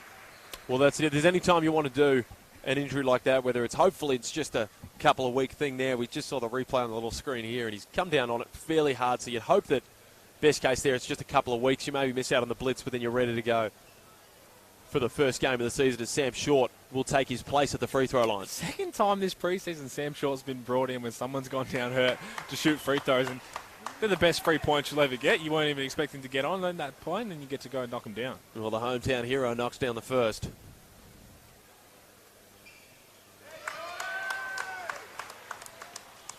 Short gets them both to go. 60-35, 25 seconds to go in this one. Trimble looks to pick Sunday Deck's pocket, can't get it. Sean Long gets a hand on as well. Melbourne getting pretty handsy on defense. Garita takes advantage of the overzealous D and gets to the rack. As Boone just fights down there and gets it to go eventually. He'll go to the line for 2. A lot of hands on that rebound right there. Good luck if you're a statistician giving out those rebounds. But that's a good energy. That's exactly what you want from Illawarra to try and turn this around in the second half. Don't forget to follow Melbourne United on all the social channels, Instagram, Twitter, so you can stay up to date with everything going on behind the scenes at the Blitz, on the court at the Blitz, and, of course, throughout the NBL season. As Boone can't convert the first. 25-point lead, looking like it's going to go into the half. At 24. 7 seconds to go. One last-ditch attempt for Melbourne United to push this lead even further out as Trimble takes it all the way down. Gets the floater to go on the buzzer. We're going into the half. Right now, Casey Prather leading the way with 18 points. It's a 62-36 lead for Melbourne United over the Illawarra Hawks. Casey Prather with 18. Todd Blanchfield with 9 on the other side. LaMelo Ball chipping in the 6 points, going 2 of 3 from the three-point line. The rebound leaders in this one, Sean Long with 9. Josh Boone coming in there with 6. Now, of course, the Boomers currently down by 5 as Goulding, our man, can't make the shot from the corner. 2 minutes 27, looking like a tough time right now for the Boomers as Rubio takes it down. If you can get towards the TV, the Ballarat locals down here are filing out at halftime to get to that cafeteria to watch as this game finishes. But don't forget the sponsors that have made this stream possible. Tyre Power, SodaStream, Trojan Tools, Dream Street Lending, Buller and B Solar. And as well, if you want your Melbourne United memberships, you do want to come out and see them. You don't have to sign up for the full season membership. You can jump on the 5-game membership. If you're a passionate Melbourne United fan, but you can't commit to a full membership, then get on the 5-game membership. That's fully flexible and allow you to attend 5 games of your choice. So you can pick and choose whether you want to come and see LaMelo Ball, whoever you want to see coming to Melbourne Arena. You can pick and choose whichever ones, but make sure you're a part of Melbourne United, whether that's on the social channels, whether that's on a full membership or a 5-game membership. But Peter Hooley, what have you seen so far from both sides? We'll start with Melbourne United. It has to be. I'm going to single out Casey Prather, who's been absolutely terrific in this first half. He's been ultra aggressive, but he's making plays for everyone. He's knocking down his outside shots. He's getting all those extra efforts, and he just looks like he's having fun out there. But Sean Long as well, Mr. Consistent. They call him Mr. Double-Double, but he has to just be Mr. Consistent. He's got 11 and 9 at the half. On the other side, I've loved what I've seen from LaMelo Ball. He's got 4 fouls. Hopefully he gets a chance to just play through that. Hopefully they let him go. But Illawarra looked much better in that half at having some poise, getting some good shots. They just couldn't get stops when it mattered. No, and that was the issue for them. Look, 62 points and a half is far too many. You're not going to win too many games when you're giving that up. But I'll tell you what, you'd prefer to do that now than to be even doing it in the Blitz. Because this is a pre-season game, still early days for these teams. And we spoke about it earlier, with Illawarra having no players out on international duties, having this whole team together is going to pay dividends during the season. Well, it's a better learning curve knowing you've got the whole team here to learn from as a collective group. They're in there now. They're going to come out in the second half with something different. It's another chance to learn as a group. Rather, you look at the Melbourne game last against Brisbane. They lost by 20 with 5 guys out. It's harder to try and figure out what went wrong without those guys. So, to be honest, this is not a bad position for Illawarra to be in at all. Well, it is. And we look at one of the big things this year is going to be the big men in the league. You look at Melbourne United have got Sean Long, who's possibly able to come up against Bogut. Who, in your opinion, you take Bogut and Sean Long? We look at what Sean Long can do for this team, but you look at what Bogut does for Sydney. Who are you taking? That's a tough one. You put me on the spot there when I know it's Sean not Long, a tough one for me. Well, Sean Long put up 10K to anyone playing one-on-one last year, so I'm going to have to back the big fella. If you're talking about on the team, he just looks so, I don't know, like promising as well. It's a weird word to say when he's already so good, but you just think he's got different levels to go. He's athletic, and now he's shooting the 3 well. He's a tough cover. Well, he's all over the place. I think Bogut is still the premier big man of the competition. We've got to give him credit for that. But Sean Long is definitely coming up there. Half-time here, 6:47 to go before we get back underway. 62-36, Melbourne United with a convincing lead. As if you are tuning into the Boomers versus Spain game, Spain are pushing this one out a little bit, 92-85. You still look for if we jump on a bit of Boomers talk for now, if the Boomers do drop this one, which it's looking a bit dire right now, you've still got that medal chance. And of course, as heartbreaking as it is, you take the bronze medal here, or then you go and get yourself a gold at the Olympics. Look, they will be heartbroken if they can't get over the line. They were that close. They had a couple free throws, which obviously don't decide the game. You can't look back on that, but you've just got what an effort from them to even get to this stage. They've been undefeated so far. They've knocked off some massive teams. They knocked off the USA before they went there, and they've pretty much united Australian basketball. Everyone's got behind it. Everybody's been obsessed with it, and you've just seen everybody talking about it. Everyone's on Twitter talking about it, and it's just an exciting time for Australian basketball. Well, it's an exciting time for Australian basketball. To tell you what, I will never write off the Boomers, no matter what the scoreline, while Paddy Mills is still out there on the court. And you remember back in the days when Paddy Mills was playing in the NBL for the Melbourne Tigers. He's come a long way. He's definitely come during the NBA lockout, I believe that was. Well, it's funny, you look at some of the NBAs putting up on their social media, Paddy Mills has done this in the World Cup, and all the comments are like, why doesn't he do this in the Spurs? Where's this at the Spurs? He never does this. And a lot of people understand it, like, that's not his role. His role is a pinch hitter off the bench, and he's that X factor, and he's shown he's won plenty of games for the Spurs, but if he plays like this year, Popovich is probably licking his lips like, I might have to start this guy at some point. Well, you know that the space opens up, of course, Tony Parker out of that lineup. There's a lot of space there for him to move, so I would expect a big year from him here, but it looks like the Boomers aren't going to be able to get this one done against Spain. Going to drop out to the bronze medal contest. You know who they play, Pete? Oh, they play the winner of Argentina and France. Loser of Argentina and France. They will be playing the loser. I wish we could say that they'd be playing the winner, but of course, what a tournament as well. From we talk about, let's have a focus on the United guys on their international duties right now. Chris Goulding? Well, he's had a terrific tournament. He's absolutely lit it up when he has to. And I had a little tweet. We had a little feedback from other people. I thought he was the best sick man in the tournament. But you've obviously got guys like De Colo from France who was terrific as well. But I thought the way Chris handled himself, both offensively and especially defensively, you made the point, he's not noted for his defense. He's noted as a shooter and a scorer. But he picks up full court. He's been fighting through screens. He's been getting hit. He's been getting back up. And if you've Dean Vickerman, you're probably going to be like, when he comes back, mate, what are you doing? Like, can we see some of this out here? Like, I want to see that, which I think this year, probably more so than any other, he can do for United. Because they're so deep, he won't be playing as many minutes. But if he brings that defense, others are going to follow, and they're going to be tough to score on. What's this going to do for the confidence heading in? And, of course, Dave Barlow hasn't been able to hit the floor as much in this tournament, but he wasn't exactly brought in to be a game changer for this team by any means. No, he's brought in as that veteran leadership, and I'm sure he's been very vocal behind the scenes.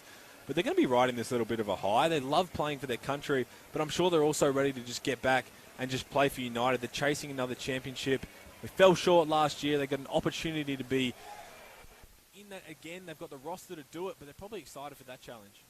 Well, they are, and of course, 88-93 in this one. The Boomers still in there with there is a slight glimmer of hope, but it's going to be tough to be able to fight this one back with 30 seconds to go in the contest. Spain taking care of the ball out the top. And this one as Marc Gasol puts the final nail in the coffin there. It looks like the Boomers are going to be fighting out for the bronze medal. And look, you can never be ashamed of losing to a Spanish basketball team. No, and the European powerhouses have once again shown why they're so tough. We took down France, and they're going to be in a chance to win the gold medal. And they've got the guy, they've got Marc Gasol, they've got Ricky Rubio, Rudy Fernandez. Remember Rudy Fernandez used to go around a little bit? A lot of guys he that was have played a lot elite of in games 2K together. for throwing lobs too. So it's a tough, they've gone down, the siren's gone, they've gone down by 7. That's heartbreaking for the Boomers, heartbreaking for everyone else in Australian basketball, but you've got to give them some big credit. How good were they? Well, don't forget, follow Melbourne United on social media if you want to stay up to date with everything Melbourne United. Know your club inside and out and be the first to find out all the news you need to know. Hit them up on Facebook, Instagram and Twitter for all that content. Oh, he left out the sweet content, which he's been told to say. Now, Lewis, 2 minutes to go before the second half. I want to hear your... Let's bring this back up a bit. I know we're a little flat about the Boomers right now, but if we... You're the expert commentator here, mate. These are your opinions. Well, the cricket's still on. We've already won the Ashes, so for those people who want to care about that, we've taken down England. There won't be any England people listening to our stream, so we can have a go at them as all we want. You never know. Of course, the Boomers go down to Spain, and all the focus returns to the NBL right now with Melbourne United taking on the Illawarra Hawks. It's a 62-36 lead at the half. A minute 30 till we get back underway here.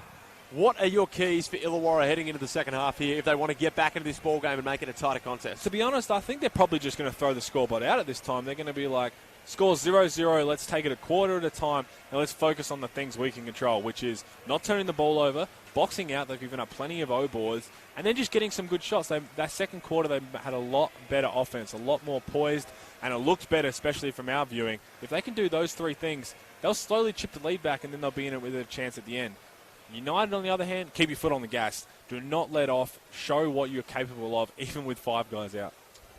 Well, it is, and of course, a lot of people in the house tonight to see LaMelo Ball in action against Melbourne, his first action against some NBL quality opponents. Give us your quick thoughts on LaMelo's performance so far. As you said, I thought he's been terrific. He's playing within a system, which is what you want from a young kid. His ISO game's tough. There's no way we could stay in front of him if he's playing ISO like that. He's got a great great shot, maybe not technique's the way to go. But he looks like he's so comfortable when he's out there. He's played with the poise. But to be honest, I want him to be a little more aggressive now, especially when the lead started to go out a little bit. Try and take it. I know it's hard for a young kid, but try and just take it on yourself. Everyone's going to follow you. Everyone's here to watch you. It's exciting. You've hit a couple threes. Let's see you really step it up a notch. Well, Casey Prather, of course, with the 18 points in this one. He's looking good in his return after not having played for 13 months, averaging 14.5 points in this preseason so far. And we said we'd speak about this one a little bit later. We've got a bit of time here. We've got a couple big baller brown hoodies coming up. How do you think that the scoring load gets pushed around this team once everyone's back in there? That's an interesting one, and I'm not sure how it's going to work exactly. Luckily, it's not our problem to deal with. We get to watch the success that's going to come, hopefully, from it. But I think what you're going to see is you're going to see different leading scorers nearly every night. I don't think you're going to see that one guy whose average is 20 plus or whatever. I think you're going to see different guys each night. As Dean has made it very vocal, we're going after the mismatches. We're going to have mismatches at some point in the game. 40 minutes, there'll be a player on the court who has a mismatch. He's going to try and focus on that. So I think, there's my bold call, there will not be a back-to-back leading scorer for Melbourne United this year in their season. They will not have a back-to-back games with the same person leading scoring. That's an incredibly bold call. Is it? Or is that pretty... That is an incredibly bold call to not have a back-to-back game where, say, Chris leads the scoring with 21 night and then has 20 the next night.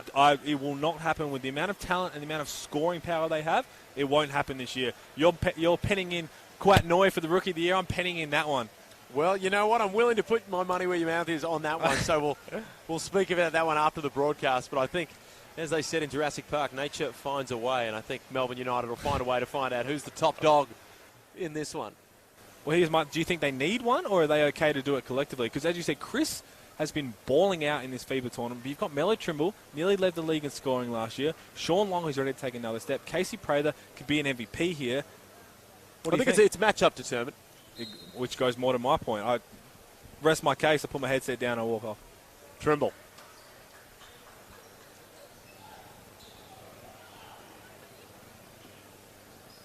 Long against the man that replaced Josh Boone, posting him up down low. Casey Prather can't get it to go, but he'll be rewarded with 2 at the line. Now, we did a lot of talk in that half-time. We'll get back onto this game, but we've got a lot about the Kiwis. Shea Ili, Toy Smith-Milner's ready for another breakout year. Alex Pledger, Mr. Solid as a backup centre. The Pledge Hammer? The Pledge Hammer, who I haven't forgot about. You seem to forget about a lot. But they bring in Shea Ili. We forget about Shea Ili. He's starting as a point guard for the Kiwis in their lead-up games for the World Cup, Obviously, Ty Webster did a lot in the World Cup actual tournament, but he's a terrific guard as well. Another one who's going to slot in, but he's going to be a more defensive role. Well, look, and that's why, of course, Melbourne, they're probably only going to get about 8 practices together as a team before this season starts. And when you have a team as loaded with talent that it is, you really want to work on that role clarification early. For sure. Emmett Nah. Brooks. Loads up from deep, can't get it to go. Quill pulls down the board. Trimble. McCarron with a little double crossover. Kicks it out to Prather, who's sitting on 18 points at the moment. Looks to make that 20 and does. The silky jumper from the elbow. He's looking good. He's looking aggressive in attack mode. He's got that quick first step, but if he's knocking down those shots, boy, is he going to be tough. Brooks gets all the way deep in the lane. Gives it up to Ogilvie, who throws it up with the 2 hands and gets it to go. Rewarded at the charity stripe as well. We haven't seen much about Aaron Brooks. Obviously, a lot of eyes are on LaMelo Ball, but he's been pretty solid. They look like they're holding a little bit in the tank, I'm going to say. I know it's only preseason, but it looks like that everyone's holding a little bit in the tank. Yeah, well, it's a little bit tough, of course, when it is preseason, when you're travelling and you've got plenty of games coming up, but people are still fighting for playing time, and especially when you come up against a team as young as the Illawarra Hawks is. When we talk about being poised on offense, I doubt both teams are throwing out their full playbook right now in this preseason game, as you said. No, they keep it pretty simple as Melo Trimble keeps it as simple as you want. Puts that one in against the smaller Emmett Nah.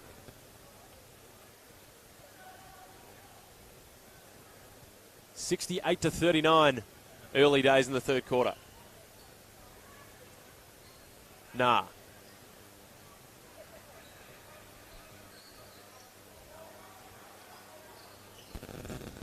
Brooks. Ogilvie throws it down again. Aaron Brooks again being ultra aggressive off that ball screen and finding guys in the right spot, which is what you want to see. Trimble. Goes straight through the hips of AJ Ogilvie, and Ogilvie picks up the personal, not happy about it. And we spoke about Melbourne's first 2 preseason games. A lot of ISO ball, which went well sometimes, but a lot of the time it didn't work out. It's working out pretty good tonight, but is that a good thing or is that a bad thing? Well, overall, sorry. It's hard. It's very hard to judge Melbourne United when you look at how many guys are out right now of the lineup. So it's very hard to say whether that's the way that they're going to play. You probably want to go a little more ISO ball in the preseason and let guys develop. Prather gets all the way into the paint. Kicks it out to Joe Quill. He's done it down low, and he gets it from outside as well. You can count those from that right corner. That's a footer with a 7'5" wingspan, knocking down that three over a hand. Not many people are going to be able to block that. He can just score in so many different ways. Guard in a big man's body, and guard on the other side. Aaron Brooks can't get it to go. The quick pull-up off the on-ball. Mello Trimble will push it the other way. Long takes it right through the heart of Josh Boone. Can't get it to go, but he'll get one on the side of the ear for his troubles. That's what you want to see. We talk about Sean Long's aggressiveness. Sprints down the court, makes a good seal, and then it makes a good, strong move. They've just got weapons everywhere, don't they? They are a multi-tooled attack, that's for sure. And again, 3 early fouls here for Illawarra. It looks to be their sort of Achilles heel right now. You don't want to be sending teams to the free throw line this early, and of course still only on the 3, but picking up plenty of fouls in this one. Well, they've Todd Blanchfield subs back into the game. They've put United in the bonus before the 5-minute mark in both quarters so far, and it looks like they're about to do it again in the third. You're not going to be able to claw many leads back if you're doing that. You're exactly right. McCarron throws it up. Long can't get it to go. Bit of an ill-advised pass as Eminar pushes it the other way. Blanchfield can't get it to go. Josh Boone cleans up the mess. Can't quite put it in the bin. So McCarron. Prather from deep. That's 23 for Casey Prather. Early days in the third quarter. He is rolling tonight.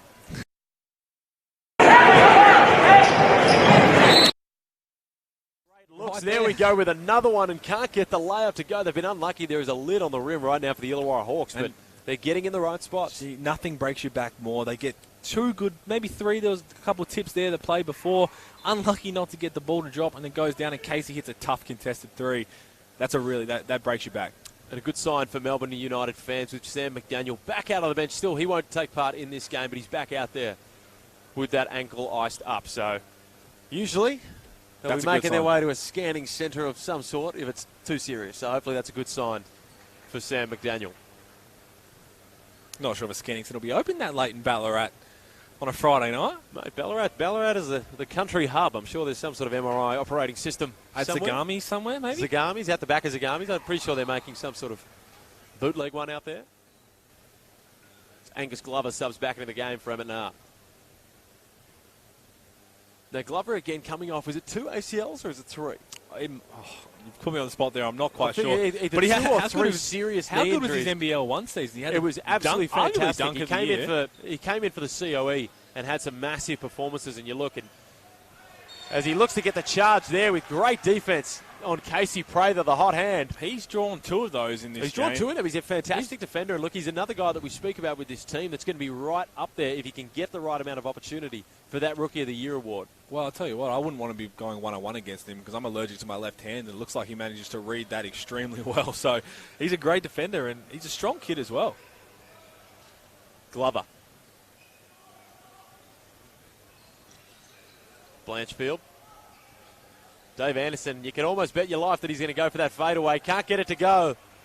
Prather pushes it out the other way. Finds Short in transition, who pushes it back out to McCarron. Ding. I love to say it. Ding goes ding again. His first triple for the game. And another guy just fighting for some opportunity in the NBL. A training player for United. But he's been impressive in the preseason game so far as he rips that rebound down. And Melbourne United are off to the races on the other way with Sam Short wide open in the corner. The hometown hero gets it to fall.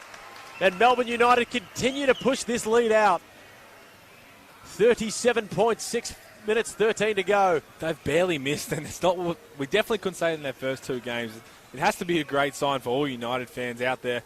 And it hasn't. Illawarra. It's not that Illawarra's look bad. Melbourne are just making some pretty tough shots. Like, granted, that one was wide open, but besides that, Blanchfield doesn't get it to go in the corner, but Sean Long a little overzealous on the closeout.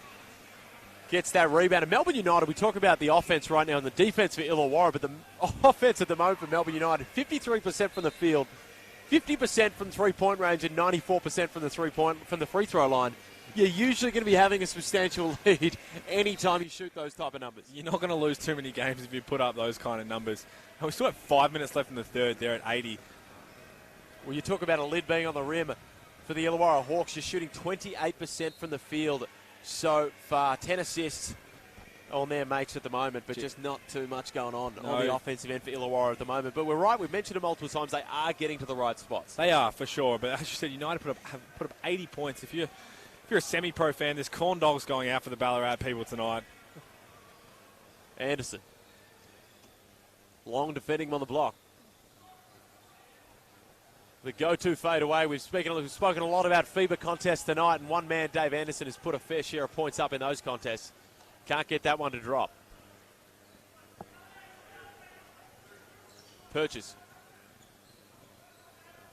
McCarron looks to break Aaron Brooks down. Short from deep. That'll fire up the crowd. Can't get it to go. Big Sam Froling comes down with the board. Good to see that confidence from the young fella. He's come in. He's obviously going to get more minutes now. Sam McDaniel, unfortunately, out with the injury, but a little shake and bake and unlucky to get his job, but you want him to keep shooting those. Anderson from deep. Can't get it to drop. Froling gets a hand on it, but pushes it out of bounds in the process, and that one's going back the way of Melbourne United to lead this one by 37 points. Another good look for Illawarra, though. Pick and pop DA. Doesn't miss too many of those normally. Loves to get the finger guns out when he hits those threes. I think a lot of people wanted to see that as Illawarra try to get back in this game. Short.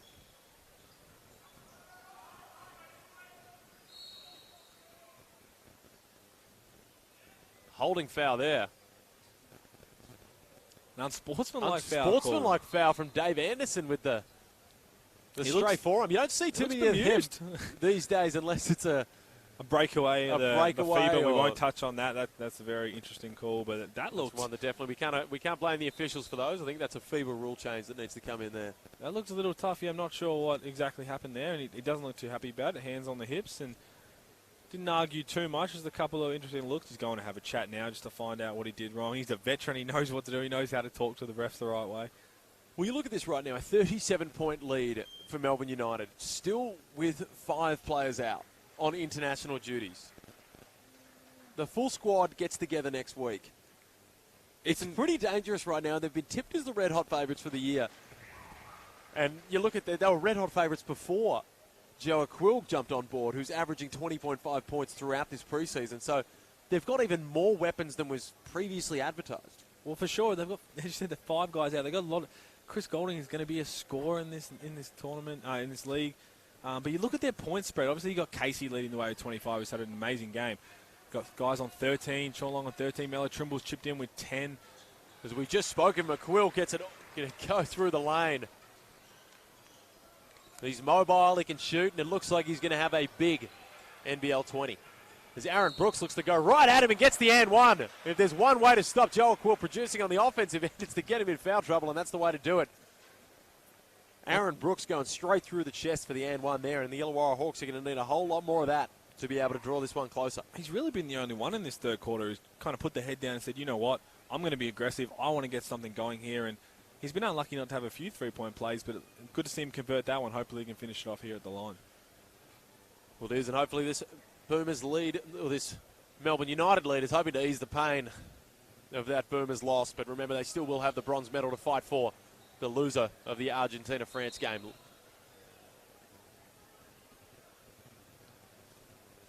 There's another bit of off-the-ball action going on in this game. Things not getting too chirpy at the moment. More chirpy with the officials as they look to clamp down on this one. Yeah, I'm not sure how the other preseason games have gone, but there's always been a lot of calls and a lot of more whistles. Again, Mitch McCarron getting under the skin, which you know he's going to do. He loves a little chat, loves a little chirp, and I'm sure he's letting Aaron Brooks hear it right now. Well, anyone tuning in here to wonder where LaMelo Ball is, he's got 4 personal fouls at the moment, so he'll be sitting on the bench for an extended period here. Probably see some time in the fourth. Froling with the little tricky handoff move, gets that to go with the left hand.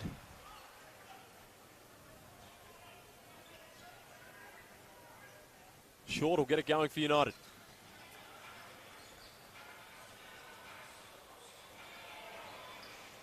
Prather can't get that one to go. He's been the hot hand so far with 23 points. There's the slick pass there from Brooks to Froling on the break. Can't get anything down low. They'll reset this one outside. Glover. Blanchfield Can't get it to go, and the lid remains on the rim for the Illawarra Hawks as they drop down to 29% from the field. But that's the effort you want to see. They're creating second chances. As you said, the lid just seems to be closed on the rim right now, but at least they're getting plenty of opportunities. Ding from the corner. It was on the tip of my tongue, but he didn't let me say it that time. Glover will push it the other way. All the way to the break. Almost we thought we were going to get another sky-high performance from him there. And Aaron Brooks with either the flattest shot of all time or a misguided pass. And that's what hurts you. Melbourne run down the other end. You probably just got to shoot that one. I know you're trying to make the extra pass, but let that one fly. Try and get some momentum going. You've got to stop on one end. That one hurts. Well, finally had a bit of momentum going, but you can't have those turnovers as the Illawarra Hawks will take time out and reassess what they're doing in this ball game. As Melbourne United lead 86-47 with 3 minutes 18 to go. Pete, what are they going to have to do to get back into this game? Look, I don't want to sound like a Debbie Downer. This game's probably a bit out of reach now. It's pushed out to nearly 40 points, but I don't think it matters. It's a preseason game. You can probably completely disregard the score. Go in there, focus on what you guys can focus, look at ourselves, see what we can do as a team, and just look at these last 13 minutes in the game, and let's get better in these 13 minutes, knowing they play again on Sunday against Southeast Phoenix. Let's use these 13 minutes to get better so that we're ready, prepared for that game. Not worry about what's happened so far. Well, speaking of getting better, there's not much more that Prather can do with 25 points. 3 minutes 18 to go in the third in this one. He's having an absolute blinder. Sean Long again with 10 rebounds. He's been unreal, hasn't he? And that's something he managed to do. He had a couple 40-point games that he likes to remind people when he played for the Wildcats. Just a double-double, Sean Long getting it done again. Plenty of good signs for Melbourne United, and I've harped on it, and I'll harp on it again. If you want to be there and see this in person, then make sure you jump on your memberships. Memberships are on sale now. Over 85% of Melbourne United memberships are already sold out. So make sure you jump onto tickettech.com.au to get your single game tickets, or if you want to just be there for the whole season, jump onto the Melbourne United website and you'll be able to find your way to it there. Brooks, slick pass to Ogilvy, chips it off to Froling, who gets it to go down low. And as you see, Angus Glover bringing the ball up there. They've had 4 different guys bring the ball up as point guards. Another good luxury for a rookie coach to have with so many talented players who can play different positions. Ding. He's been aggressive in all preseason games. Can't get that to go. Sam Froling as he pushes it out. Greeter in transition. Looked to get a little bit of contact while he was on the move. The ref disagreed, and this one will go back the way of Melbourne. I thought that was about to be the first time they could get a stop and string a couple of scores together with stops on the other end, and unfortunately didn't get the call. And hey, that's why we don't wear a whistle. Is that right? I would be absolutely abysmal with a whistle. Short.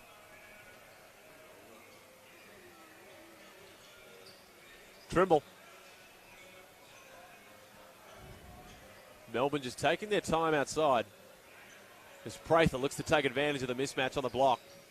Goes for the short pull-up. Can't add to his tally.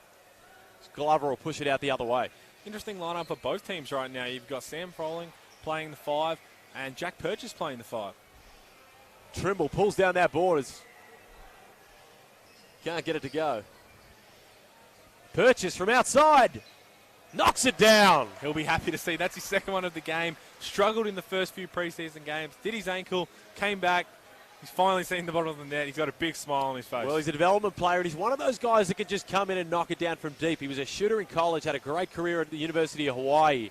Melbourne United have got a good one in Jack Purchase. And speaking of a good one, Dan Greeter for Illawarra. Another guy that a lot of teams passed up on and didn't really want to take a risk taking a younger guy onto the roster, but Illawarra pulled the pin and hasn't paid off for them. Look, he's been as quiet. Mello Trimble gets it to go from outside. No luck. Brooks will take it the other way. Greeter's been quiet tonight. It's only his first 2 points, but I think he's trying to find his feet in this new roster as well, and he's going to have a big second year. Brooks in the lane. Forced to finish that one, and some nice ball control there as he gets it to go. Bit of catch up on that. That was saucy. Fair shake of the sauce bottle, eh, Pete?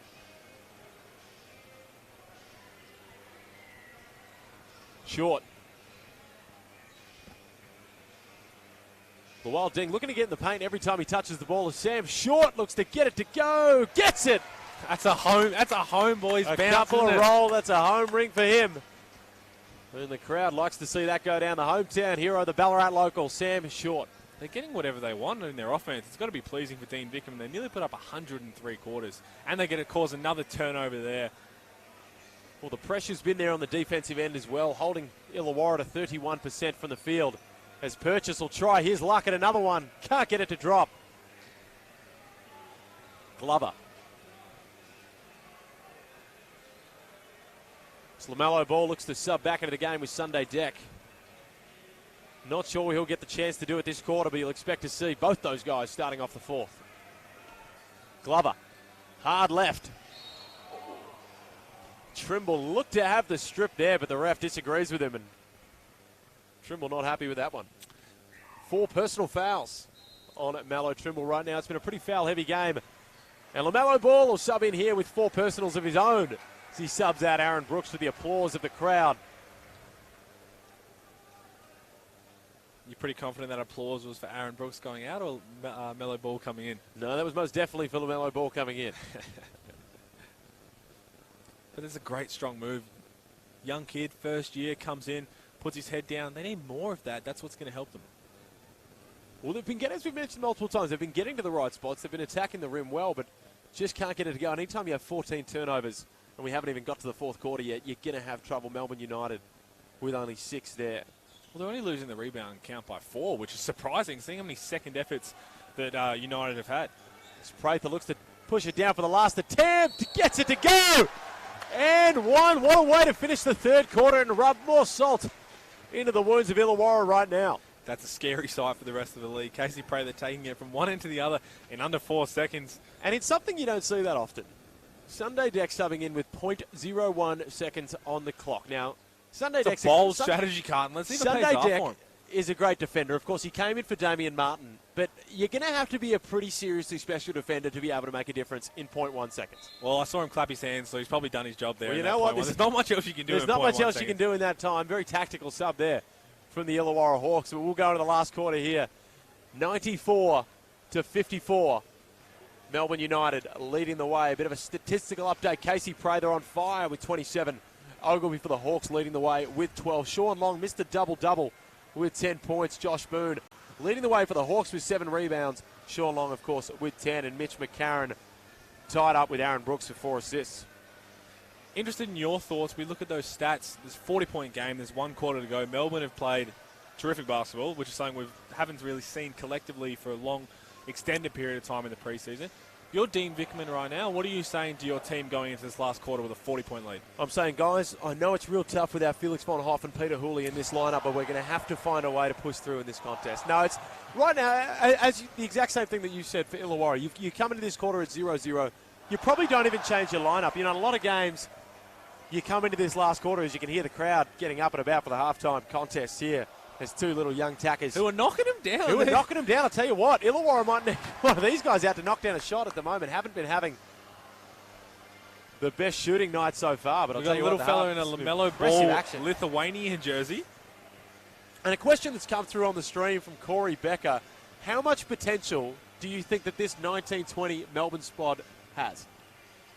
Well, it's an interesting question, and it's one that I don't really have an answer for. And I'm sure the coaches really don't have an answer for because there's just so many unknowns. They've got so much talent throughout the entire roster.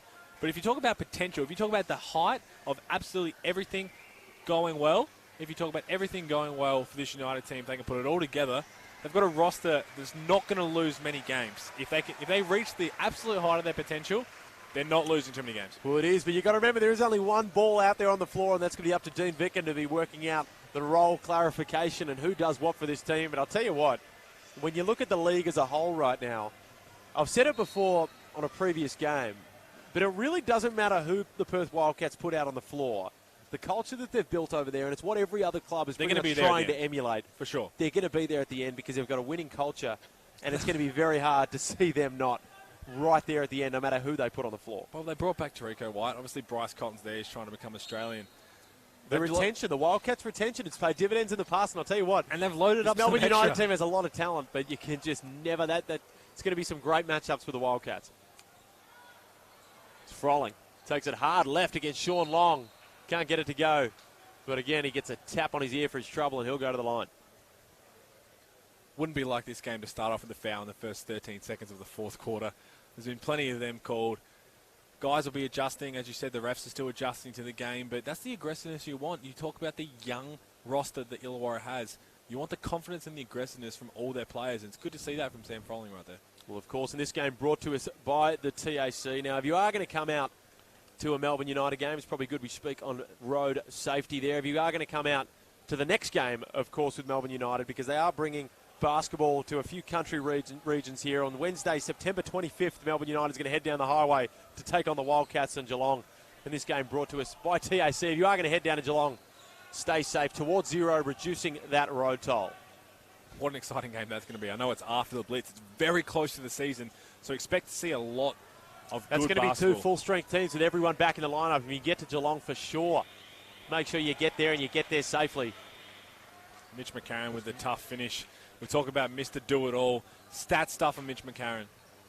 Froling again takes it hard left, can't get it to go, and Mitch McCarron out to the races here. He's going to go up against Greeter, throws it out to Joey Miller for the odd mid-range spot-up shot, which is just a dying breed in the game of basketball. You don't see that too often. That's because we both never took one in our careers. It was either a layup or a three for me or just a three for you.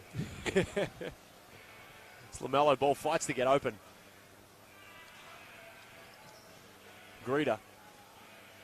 Little fadeaway and gets it to go, but not too much offense right now. For Illawarra, it's a 98-56 lead for Melbourne United. We spoke about the chip on the shoulder of the American imports who have been notable in this league. Melo Trimble face guarding LaMelo Ball coming out of the corner, not letting him get a touch of it. You reckon he's thinking about that in the back of his head? Most definitely not. Sean Long, Ogilvy just having a bit of trouble keeping the big fella out of the paint. Melbourne United will inbound this one. How exciting has he been? He's averaging 23 points on 68% shooting this preseason, and this game's not going to hurt his stats either. Miller gets it out to Trimble up top. Trimble with a little hesitation goes all the way. The slow pass out. As the big fella backs it down at the end of the shot clock. Had to heave up a little turnaround prayer there. Can't get it to go. And LaMelo Ball push it the other way. Deck Froling wide open, an offensive foul. Again, just a little overzealous on the screen there.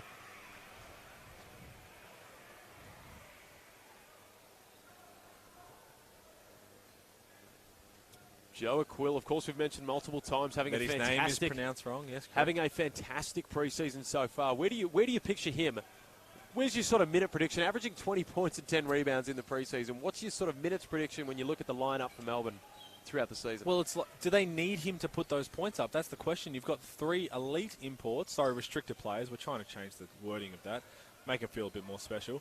Three elite restricted players. Chris Golding to come in. Mitch McCarron. What do you need from him? I think that's what's got to be figured out first. Ogilvy gets it to go. Conrad.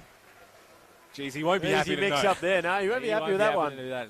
Tim Conrad gets it to go from deep. Miller.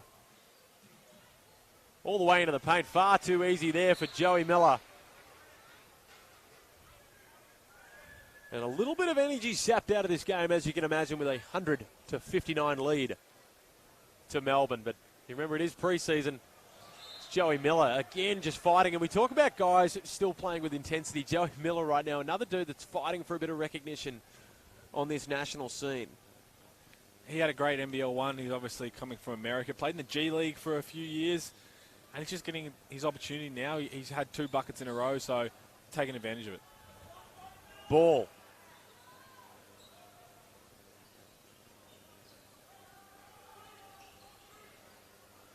Deck looks to get in the paint, kicks it out for second time. Bang, Tim Conrad, I'll get his name right that time, gets it to go. 2 in a row for Conrad as they dig into this deep 38-point lead. Trimble.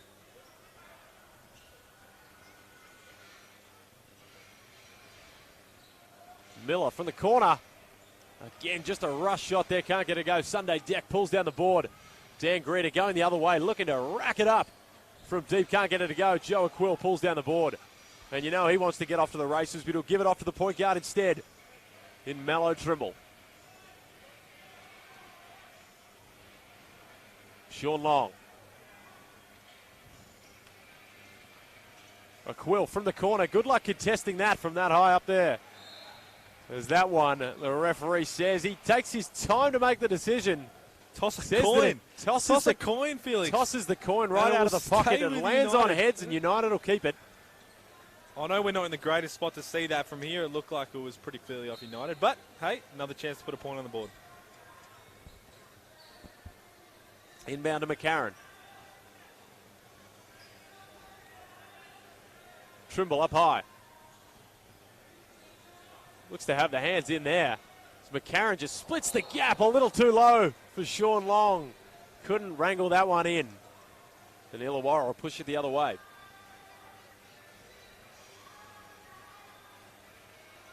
We've seen a lot of them come off Mitch McCarron throughout the preseason. You guys to get a little fancy with his passes. It's Conrad from the corner.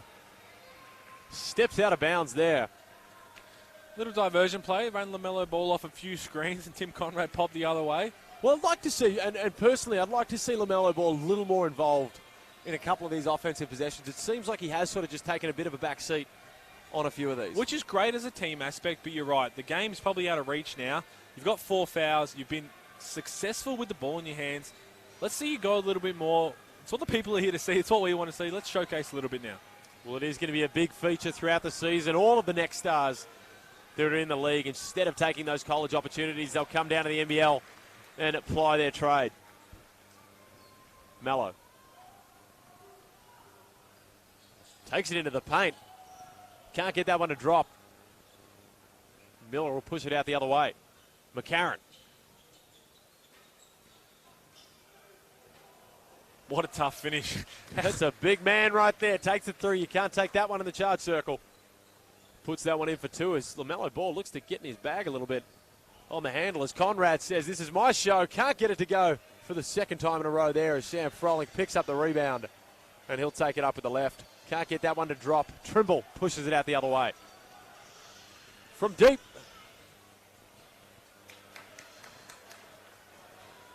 Ball pulls down the rebound. Little floater in the lane. Gets that one to go. He's pretty silky with the skills. We'd like to see more of that. He's taken 2 shots now back to back, and hopefully he can continue to do that for these last 4 minutes. But it's a nice little touch over the big fella. Well, you look at just the journey of LaMelo Ball, of course, playing over in Europe for He's a while. Only 18, Felix. He's only 18 years It old. is. It's unbelievable to think about how young this guy is and what I was doing at 18. But we don't need to. That's a lot of that later. That's not for live broadcast. We'll that's for sure. But we'll say that for of course, spent some time in Lithuania, playing over there in Europe. Came back some time in the Drew League, and now he's over here. And I'm sure he can't wait to get this season underway. Oh, I'm sure he's excited. I'm sure he's licking his lips, ready to go. Prather. Big Joe with the mismatch down low. He'll look to take this one. Can't quite get it to go. LaMelo gets the hand in there and swipes it away. Brooks. LaMelo. Great defensive effort. He had the mismatch. He pulled the chair, the old guard trick when you got a little mismatch. Well, you've got to do it. And look, it's a smart move because you're going to have a bit of trouble there if you just try to take him one-on-one on the block. So you've got to find some tricks. And I'm sure, look, he's played against bigger bodies in the Drew League. I'm sure he's used to that sort of stuff. He's played against his brother, of course, who's an NBA phenom. So I'm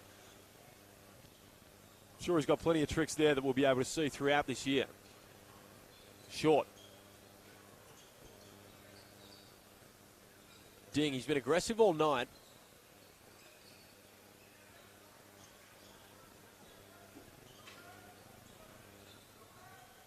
Trimble. Again, no luck on that one. Gets right in there as that one is going the way of the Illawarra Hawks. You talk about Ding being aggressive. They pretty much all have. Every player's come in and been ultra aggressive, which was one of the keys to the game. And that's a really exciting thing as a Melbourne United fan watching this, watching their team play with so much depth, but every player is playing extremely aggressive on both ends, which is why they put up a 40-point margin in this game. Well, there is less than 3 weeks until the regular season tips off as Ball goes all the way to the rack and gets that one to go. Starting to show us a few signs of what he can do, LaMelo Ball. And remember, if you want to come and maybe just see the Illawarra Hawks play United, you can jump on Ticketek and buy your single game passes, or you can sign up as a member at melbourneunited.com.au and sign up and be United for the entire NBL 20. Can't get that one to drop. Dan Greeter pulls down the the board. And, of course, October 3 will be the tip-off. There's Mallow from deep. Doesn't make contact with the rim on that one, but he gets it back. The pass fake. Sam Short does a good job of knocking that one out of the hands as Dan Greeter looks to salvage the offensive possession from deep. Carton ball down low. Gets it to go. He's got a nice touch on his little layups. And He's got some, and the interesting thing about Paul is you watch him, he's got a very lackadaisical style, just the way that he moves, and it's similar to his brother Lonzo Ball, but Casey Prather gets right up there and just continues to dominate this game. He's got himself to 29. No, but you're right, and it's a tough way to guard because you don't know when he's going to go. You don't know when he's going to pull up. You don't know when he's going to put his foot down and take that extra step. But he's silky. I think that's the best way to describe it. He's a silky player. Greeter down to Froling on the baseline. Looks to muscle his way through. Can't do it. As Sam Short, the hometown hero, kicks it off to Ding with a little floater. Can't get that to go. Glover pulls it down, and Mallow will push it the other way. Couple fans Quick here little pass. pointing at the half-court line, wanting him to pull up. He's not going to be doing that in this league, I don't think. Well, he's definitely smarter than that. You can do that in the Drew League and whatnot and any other exhibition games, but he's a smart player, Mallow Ball, and he's probably not going to see too much of that. You might see it as a heat check, but probably not going to see too many near the half-court line. But he has shot it from deep tonight on his attempts. Well, he hasn't. Again, that's going to make him a tough guard as well because, as I said, and you said he's so lackadaisical, you don't know when he's going to go, you don't know when he's going to pull up, and he's so silky with all his little touches, so he's going to be a tough one.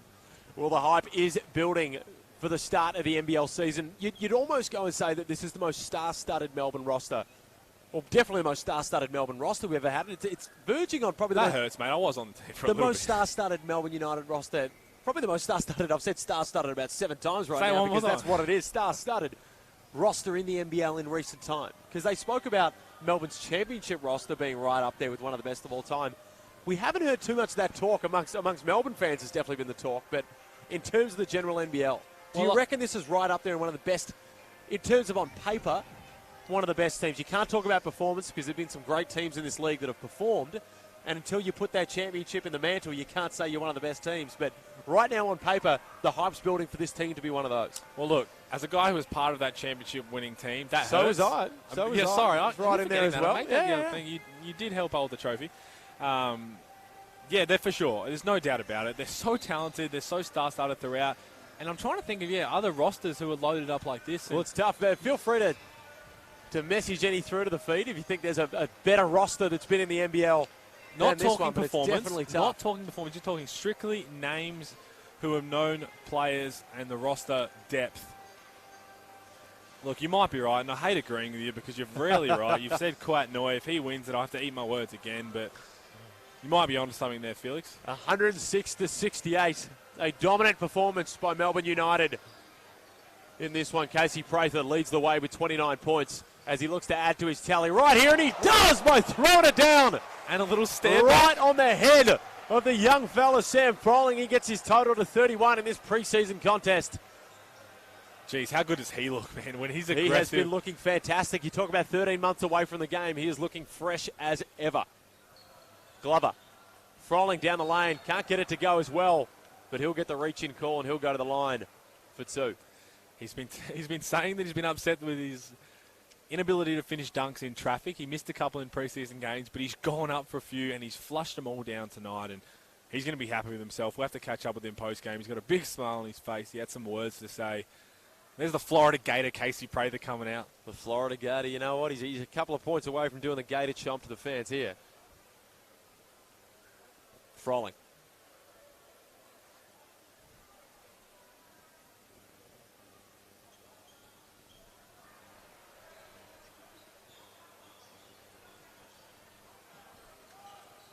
As Melbourne United look to close this one out. 1:34 to go. 108-68. Purchase. Greeter with the attempted block pass. We're not sure what we'll call that one, but if you are tuning into this feed, then make sure you follow. It's a preseason game. There's plenty more to come once the actual NBL season tips off. But if you want to stay up to date with Melbourne United and all things NBL, make sure you get onto the Melbourne United socials. Facebook, Instagram, Twitter, you name it. I'm sure they'll start up a Bumble account soon because they're just trying to cover absolutely every medium. Speak for yourself, mate. We know you're on all of I've those. got enough burner Bumble accounts to worry about myself. as the shot clock runs out of there. A lack of communication as both teams look to close this one out. Got a feeling we'll be seeing that Casey Prather dunk on a few highlights around the social medias. Mello. A lot of fans in the house tonight to see what Mello can do, and I'll tell you what, may not have done too much damage on the scoreboard, but he's impressed me with his poise and patience so far. And he's definitely going to be up there as Purchase comes in there to take it away from Sam Froling at the hoop. You're not going to see Jack Purchase with too many blocks like that. But I tell you what, if LaMelo Ball's impressed you tonight, mate, then he's done his job. He's done his job. I'm a difficult man to impress on and off the court as LaMelo from the corner can't get it to go. Got to be happy with the aggressiveness from him, though, especially in this last quarter. We would have liked to see it for the entire game. This is the first time he's coming up against NBL quality opposition. Of course, Melbourne United missing 5 players who are currently at the World Cup, and they'll be back suiting up into this one very soon within the week. As Joey Miller kicks it out to Trimble, who kicks it again to Short, the hometown hero. Gets it to drop. And it's a bit of a blowout performance here, but that will give the Ballarat crowd something to smile about. Geez, he'll be happy with that. How good's that? Knocking down 3 threes on the newly opened ball. Splits the on-ball screen. Takes it through the middle. You almost thought he could have thrown down, but he said if you want to see that, you're going to have to wait to the regular season. He's got a few tricks in his bag. And he pulls that one out there in front of a strong Ballarat crowd. Straight ketchup, Felix. That's as saucy as it gets. 14 seconds to go here, Melbourne United. Not going to go with the usual dribble it out. They're going to say 111 points isn't enough. I'm going to add to it. Purchase from deep. Can't get it to go. Ding with the rebound, and this one is all done and dusted. Melbourne United, they dropped the last game convincingly to the Brisbane Bullets, but they've come back and put on a dominant performance, 111-70. Casey Prather leading the way with 31 points. And the big story of the night when you talk about an overall aspect, LaMelo Ball with 14 points. A pretty strong effort for LaMelo Ball. Look, he had 4 fouls. He didn't play much in that third quarter, if at all. He played the last few seconds. He only played 21 minutes, but he had 12 points. He had the 4 fouls, 3 steals. You know he can get his hands in on defense. Look, he impressed you, he impressed me, and I think he's only going to get better for these games. It's his first NBL quality opposition he's gone against. Well, it's going to be interesting. Once the lights come on and we get into the pressure environment that is the real season, the scouts come out. The scouts are going to be out there in Tasmania, the NBA scouts, to come and see him. But again, they've already publicly said the NBA scouts are going to be out there. And let's remember, this is the NBL. It's one of the top leagues in the world, so there's already going to be NBA scouts at these contests. But just when you know there's going to be a couple more in the building, there is a target on the back because there's plenty of imports. Guys like Casey Prather, who had 32 points himself tonight, still want to get that NBA opportunity. For sure. So there's a target on his back. There will be, and you saw that a couple of times. Melo Trimble top blocking, not letting him want to touch the ball, but I've got to say, he's impressed me. He's done well with his team. You can't read too much into the scoreboard. But on the other side, let's talk about Melbourne United. You talked about them bounce back. What a game to do it. They shoot 50% from the field from the entire game, 40% from 3, 90% from the free throw line, only turn the ball over 10 times, 21 assists to 10 turnovers. That's going to keep Dean happy. Well, it was. It was an absolutely fantastic performance. And what a way to bounce back after a big loss to Brisbane and disappointing down there at the Melbourne Sports and Aquatic Centre. Not able to get it done, but maybe the drive out here to Ballarat just woke the team up tonight. Oh, it's either that or it's got to be the fact that it's minus 20 outside in Ballarat that's going to wake them up. But that's an exciting thing for United fans. And if you're Dean, you can't be unhappy with that.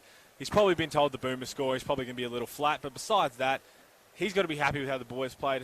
Offensively, you know it's going to click. It's going to take time, but you see what it can happen when it does click. Defensively, they just got a nice amount of stops, turned the ball over, and converted.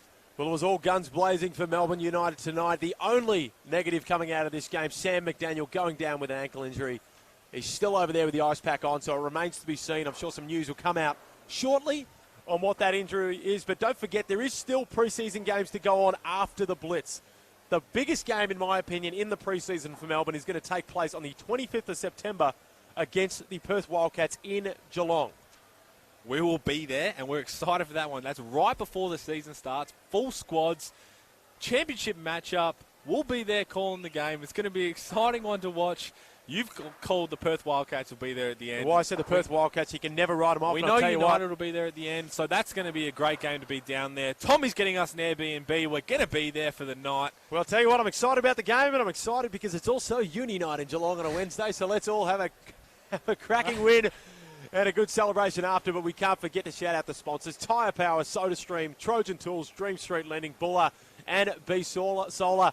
That's all we've got from here tonight. A 111 to 70 point win for Melbourne United. A dominant effort, and we'll see you at the Blitz.